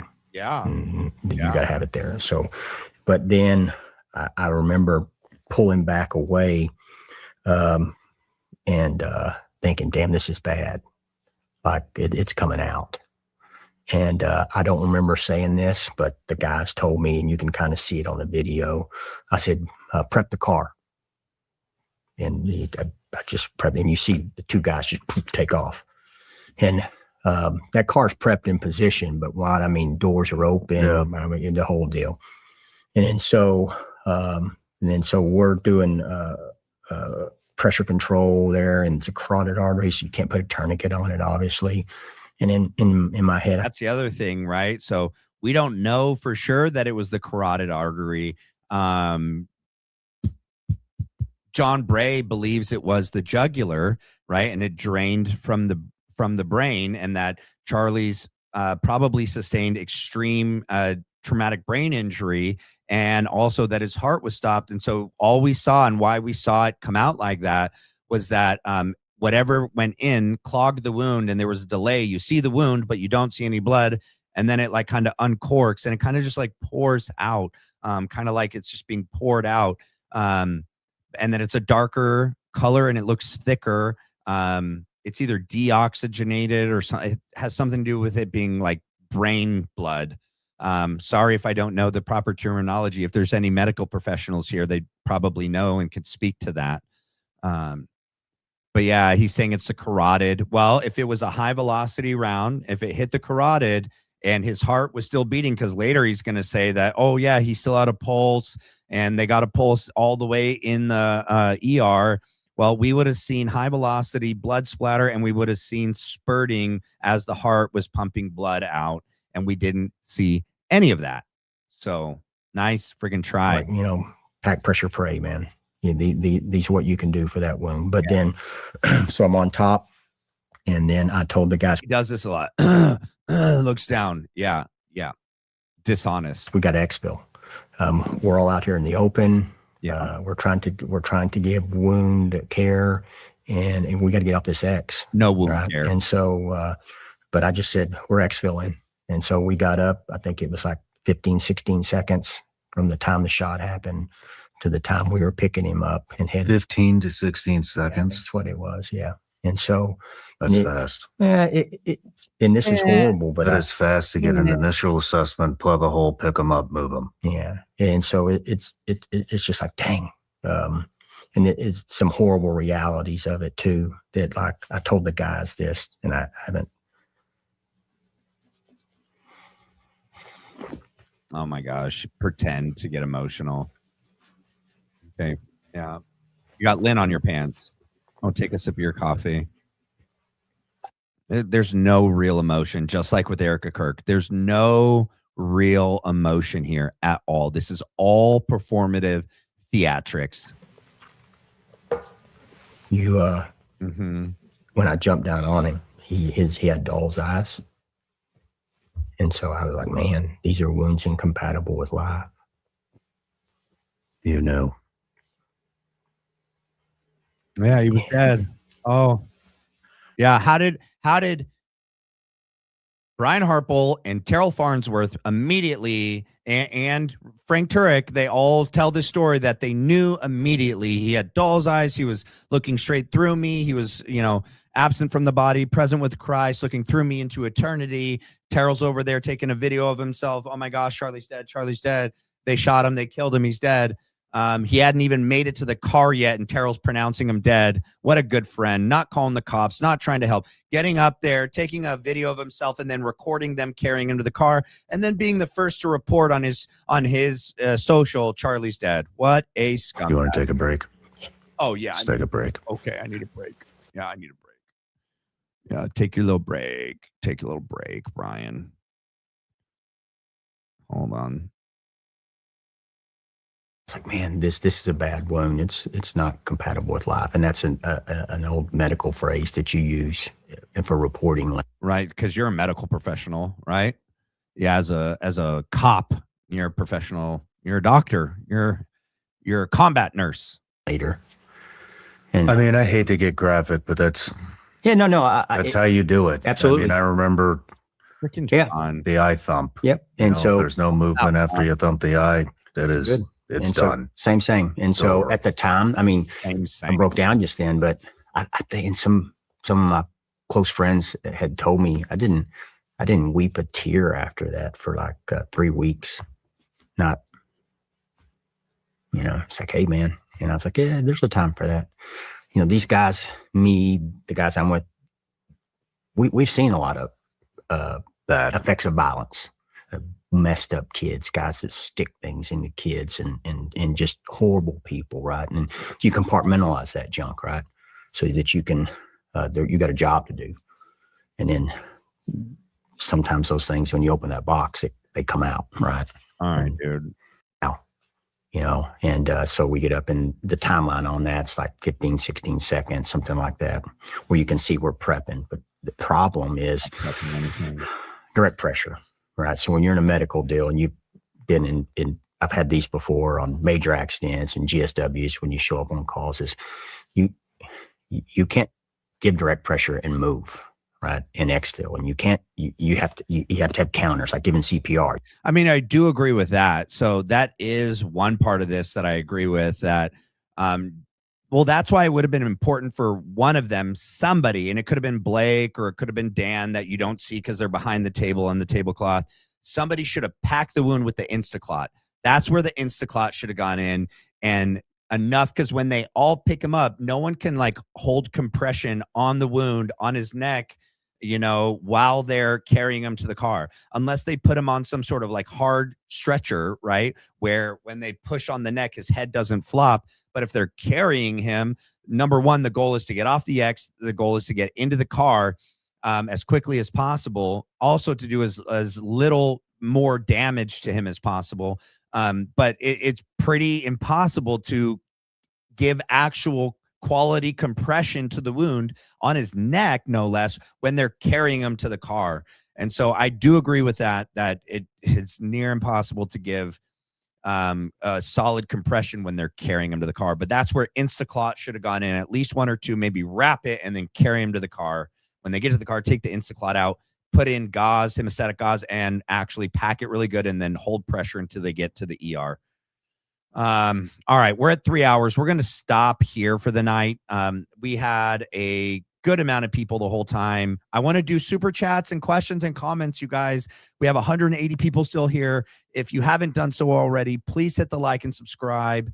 If anyone has any comments and questions, please. One thing I do want to go over real quick. Don't leave. No one leave. I got something. I'm not done. So it looks like Baron covered in his show tonight that they found, let's see, where's the first picture of the seat? So this is what, right? So when they're talking about a bullet jacket, the jacket is this headpiece, okay? That's the piece that gets shot out of the bullet, right? So this is the casing. Inside is the gunpowder. It gets fired by the firing pin. It ignites the gunpowder. It explodes. It expands, and it shoots the bullet jacket out of it, and it sends it barreling towards the victim, right? And this is what it looks like. Well, that's what it could look like one of the times as it it kind of peels back and mushrooms back.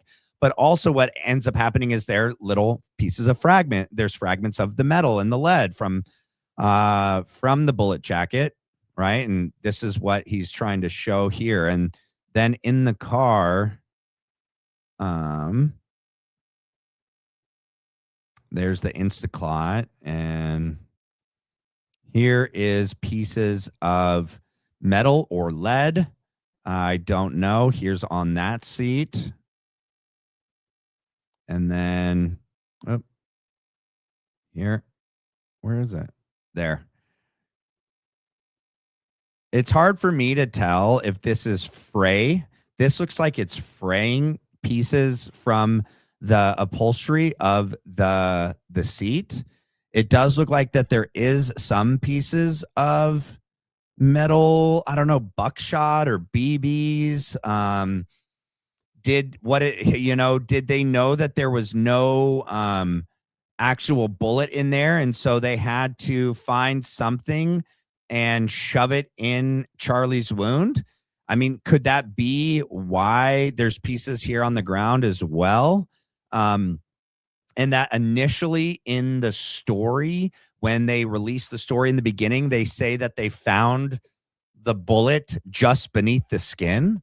Well, if they had some sort of, I don't know, already fired bullet jacket, or I don't know, and they shove it in there, that they would see it just beneath the skin. That is possible.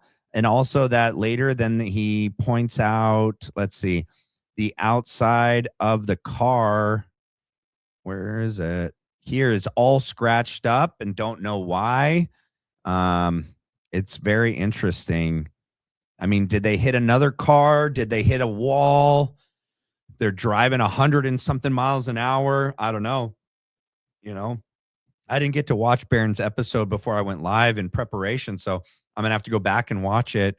We could talk about it tomorrow or the next day. But if anybody has a question, a comment, throw it in. I'll read it, you guys. I want to find a way to get people to engage more. Because I don't want to always just be done and then just hop off. I see like Zach and Baron, it's a time in the community for you guys to share your thoughts and opinions and questions and ask me. And I want to be able to do that. So ending Charlie. Yes. Oh, MRK, you're so good. I have not been on my game when it comes to that. I got it. Good job. It's right here. Also, let me go back. Casey. No.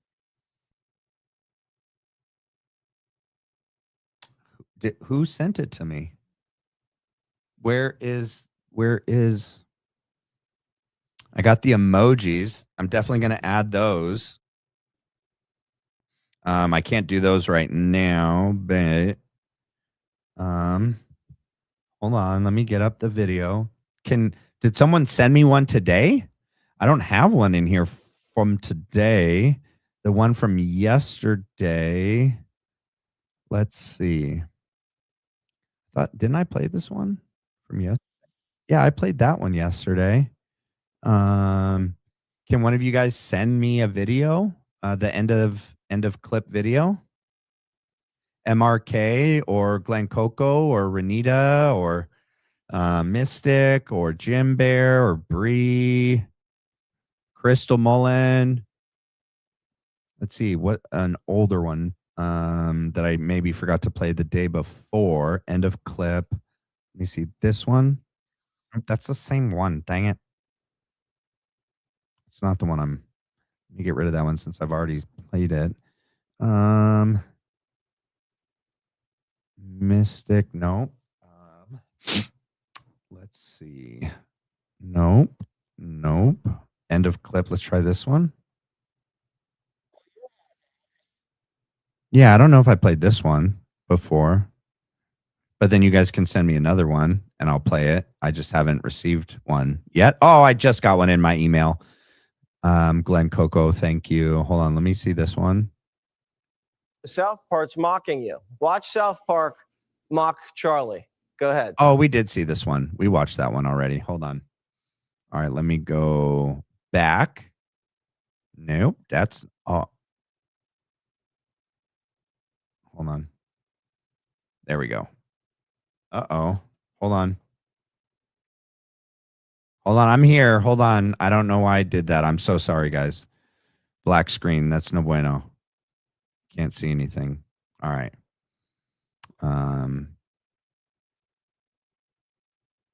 Okay. What the heck? Share screen. Email. Bam. Okay. And then I got to go. Why isn't it letting me? Boom. Add to stage. All right. And then.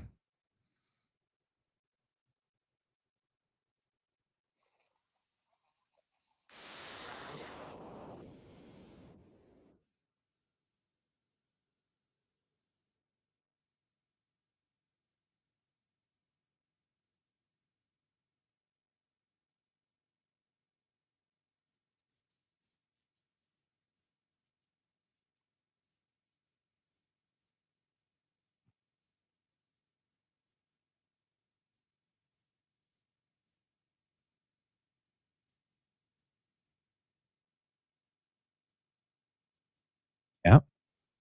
Yes. Yes.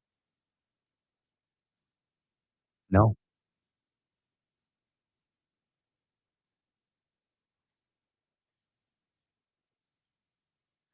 Man, it never gets old watching Charlie. The other thing, let's see. Let me pull something up. Like, let me. Hold on. Don't go. Don't go. Don't go. Don't go. Hold on. My history. Where's the one? Which one? Oh, hold on. I want to play this real quick for Crystal. Man, she placed this on her ex, and I was going to play it yesterday, but we didn't get a chance. Value before you make your money back. That's not what happens Yeah. at Noble Gold. You guys are like the industry leader as far as fairness Wait, on the pricing. And I'm sorry. right here. Here it comes. What would your bet be on when we might finally start trial. impaneling jurors for this trial? Early 2028. I would put the over under on early 2028. It's 2028. just the nature of capital cases, and in a case like this as well, it's already being kind of foreshadowed that there are going to be many technical. I can't tell if that's like them acting like they are blown away, disappointed, if that's them genuinely being that outraged about it. Yeah, but they really just want to move forward and have Tyler Robinson done with, you know. Let's see. Is this the one? Gender and how it's directly linked to sex, and I just kind of want to see where So this is me going back and looking at old videos of Charlie, looking at the mic, looking at Dan Flood and his hands, body language and behavior, the setup, which is also just it's cool to. This is what I used to do when I would watch Charlie. I would watch his full campus events like in full all the time. And then you would see him on like Facebook and stuff, but they're usually clipped and stuff. But it's good to go back and watch Charlie Kirk, you know, at his best when he was engaging with students and at the campus events.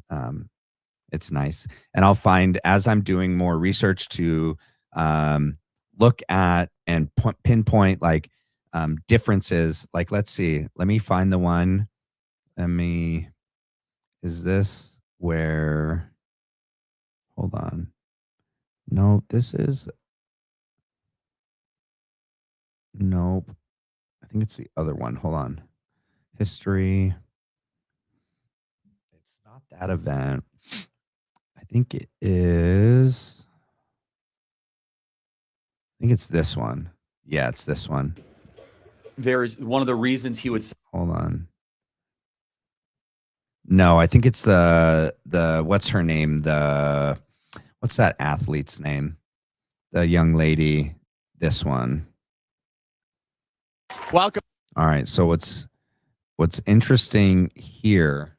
Oh, that's my face. That's not Charlie. Hold on. What's interesting here is the setup, right? It's a different camera up here at the top. Welcome, everybody. Riley, welcome. And then boom. Yep. You can see here, right? He's not on a platform. The AV. So Philip Goldsberry's over here on the right. Okay. Yeah, he's not on a platform. What else? The camera view, you can see the ground, you can see everything. It's just completely different from what we saw at UVU that day. This camera's different than the one that they have at UVU.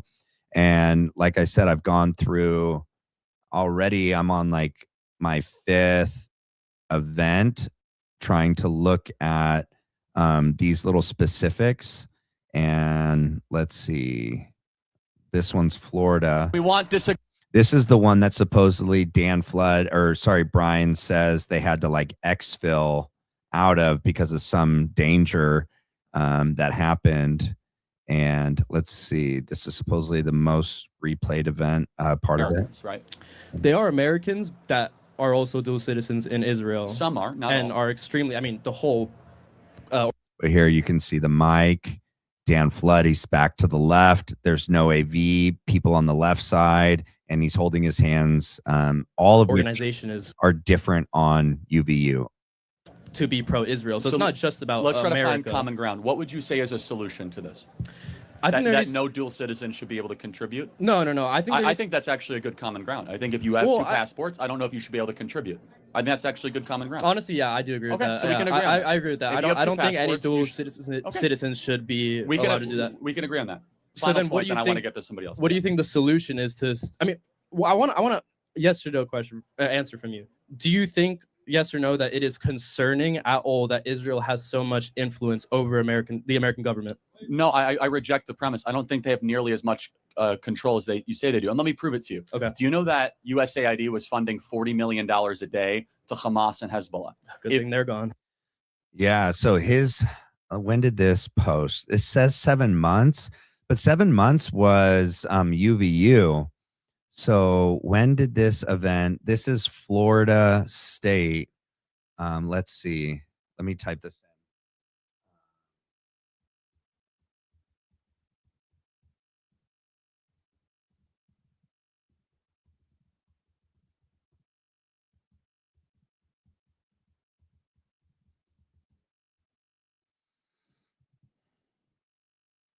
Hopefully we'll still have it on here, even though. Oh, I'd have to go to the Wayback Machine.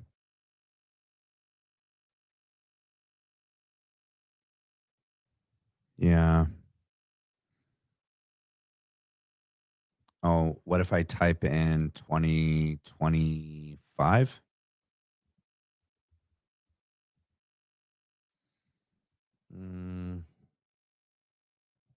Let's see. Oh, here we go. Share this tab. Can I make this bigger? Hold on. So San Francisco State 5/6. So January, February, March, April, May 6th, 2025. Yeah, because this is April 22nd when they posted it 2025. So it happened in May of 2025. So his philosophy and belief on Philly changed even more from May to June to July to August to September. So yeah. They pushed away any help that day from the medics. Yes, they did. Yeah, I just can't show that part of the video because that part of the video, there's the policeman. He has his gun drawn and there's blood because of Charlie being carried into the car. There's blood and people have their guns drawn. And if I show that part of the video or even that part of, well, let me see. Let me go to here. Let me see. Hold on. I might be able to show something. Let me see.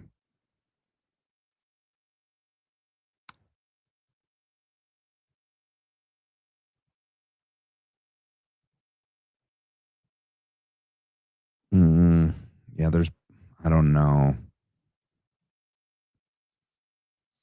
Let me see. Hold on one second, guys and gals. Where they're about to put him in the car and the medics get pushed. Nope. That's all of them. You don't see the medics right here. Yeah. But yeah, I agree that they do push away the medics, or they're either medics or they're EMTs and their bags. They're like, nah, I don't need the bag. We don't need your help. They didn't have an ambulance on scene. They take them to the furthest away well, not the furthest, but out of the two, they take them to the further one, Timpanogos, which is a lower level trauma center.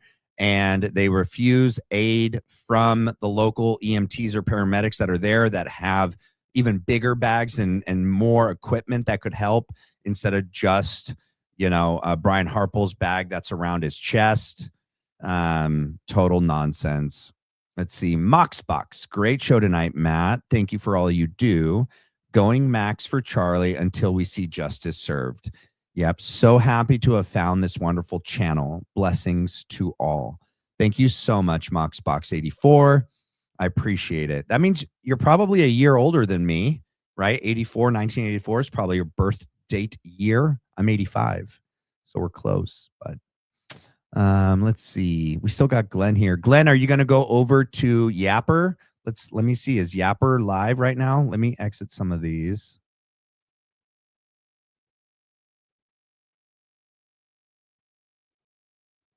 Let's see.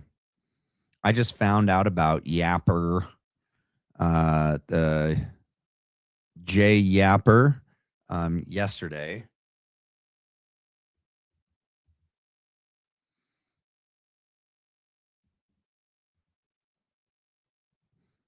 Let's see. Lives. Is he live right now? No, he was live yesterday. But let's see if I can share this. What? Hold on. So the professional yapper, Jay Yapper. Let's see. I could probably let's see. Hold on. Let's see the part where.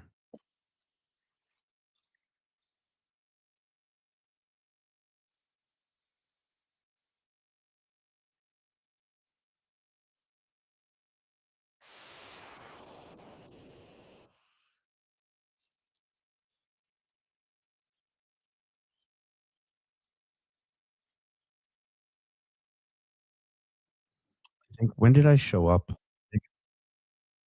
Right here. Oh, yeah.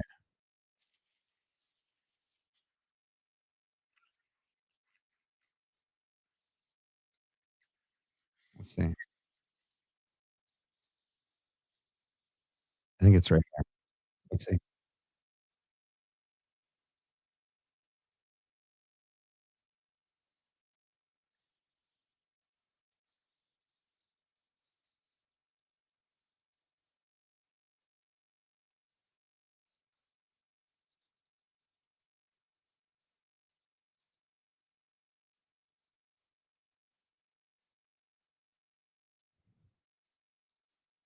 Yeah. So Jay, thank you so much, man. When I found about you last night and I showed up and I started listening to you, I really like your delivery, what I can discern from now. And I subbed right away after I watched you, and I went back and watched more of your stuff, and I'm thoroughly equally impressed and respect you, your channel, your platform, how you do what you do. I reached out to you. I tried to send you a super, and it wouldn't let me add a comment. And then I was talking to Mystic and the same thing happened. And then, Yeah, I was just having issues, but I sent you my email. I reached out to you on X, so I can't wait to hear back from you. Yes, I want to have you on, or me come on your show, whatever works best for both of us, whatever you would prefer. I would love to work with you, my man. Hopefully you see this, and I'm going to show people your channel and tell them to go subscribe to the Professional Yapper. Let's see. Yes.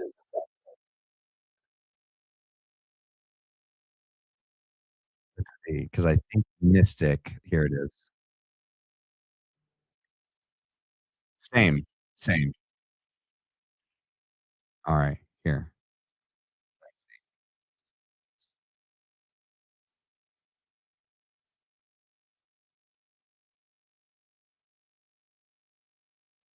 Oh my gosh. Oh my gosh. I'm so sorry. It's been black this whole time. Yeah. Let's see. How bad was it? Matt going Max. Where did I pull? Yapper only goes live once a week. Okay.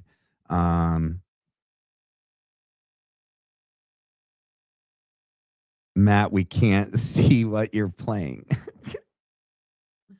Thank you, Mystic. I'm sorry, you guys. So let me, I'm not going to start all the way over, but let me show you.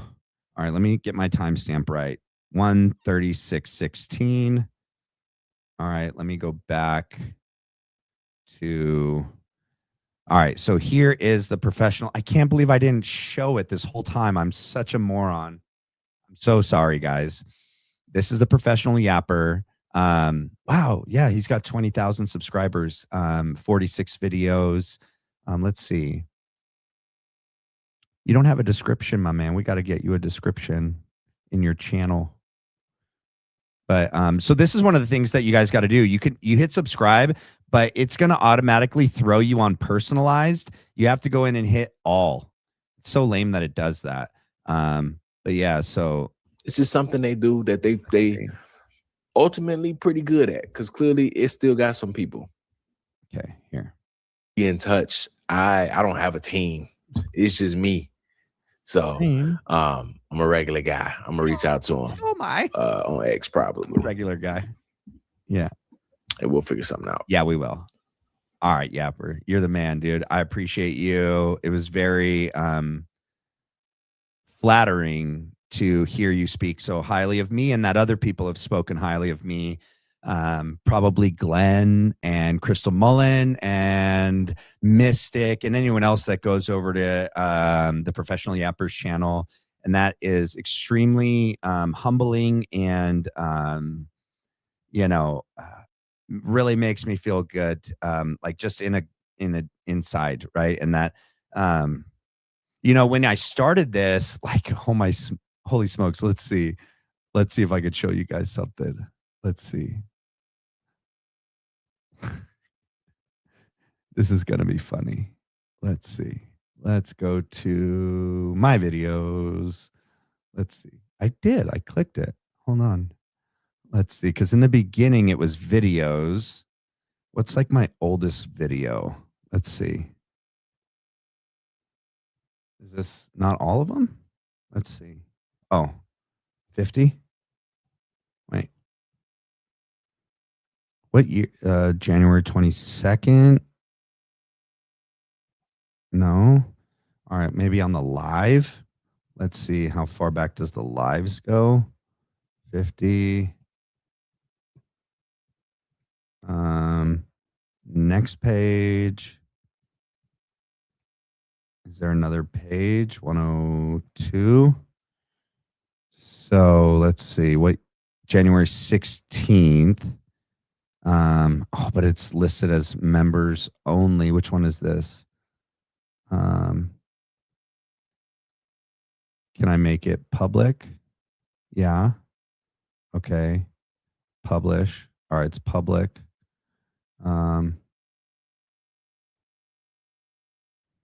Oh, this is the one that they stole from me. I didn't know it was here. I didn't even know it was hidden all the way back here.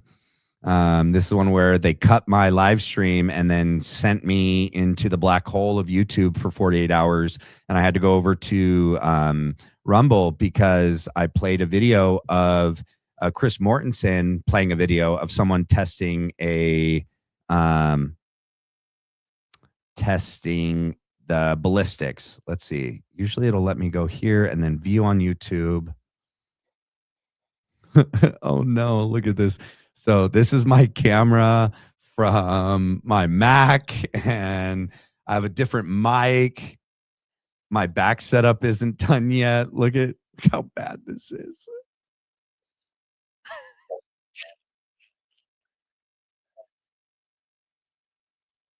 Wait, is it even showing it? Hold on. Am I pulling another me? I am. You know what? I think it's because it's late, you guys. Like, I just can't keep making excuses for myself. This is sorry. So, look at this video. It's so bad. I know I'm going to go replay Mist Opened by Matt. Yeah, we can't see it again. I know, wrong screen. I know.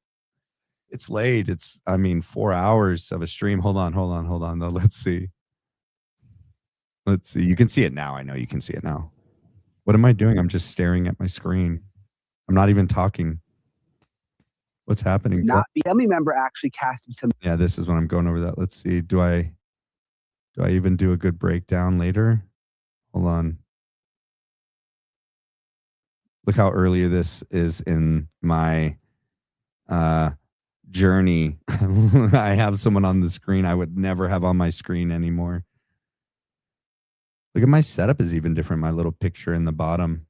An evidentiary hearing, but we think that it's important. Actually, though, the one that I really like, let's see. Let me go back. I won't mess up. I swear. Hold on. I promise. Oh, well, I did. I did just mess it up. I did. But no, hold on. Don't leave, guys. I want to show you guys something. Where's the one where it's the guy? Okay, I'm at 90. That's not it. Hold on. My ride or dies will be here because if Jay Yapper doesn't have a live, no one else has a live right now. Hold on. Where's the one where it is that weird witness that gets interviewed, and where is it? Hold on, I'm gonna find it, I promise. Oh my gosh, my thumbnails weren't even great. You guys forgive me. Maybe it is. Here it is. All right. Wait. I have to do, man, I gotta scroll all the way bottom. Witness, I gotta go here. I gotta view on YouTube. All right, hold on. All right, now I gotta go share screen.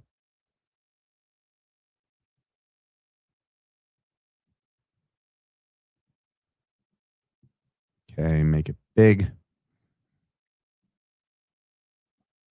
We still got 170. Cool. We got the rider dice here. Look at this. Oh my gosh.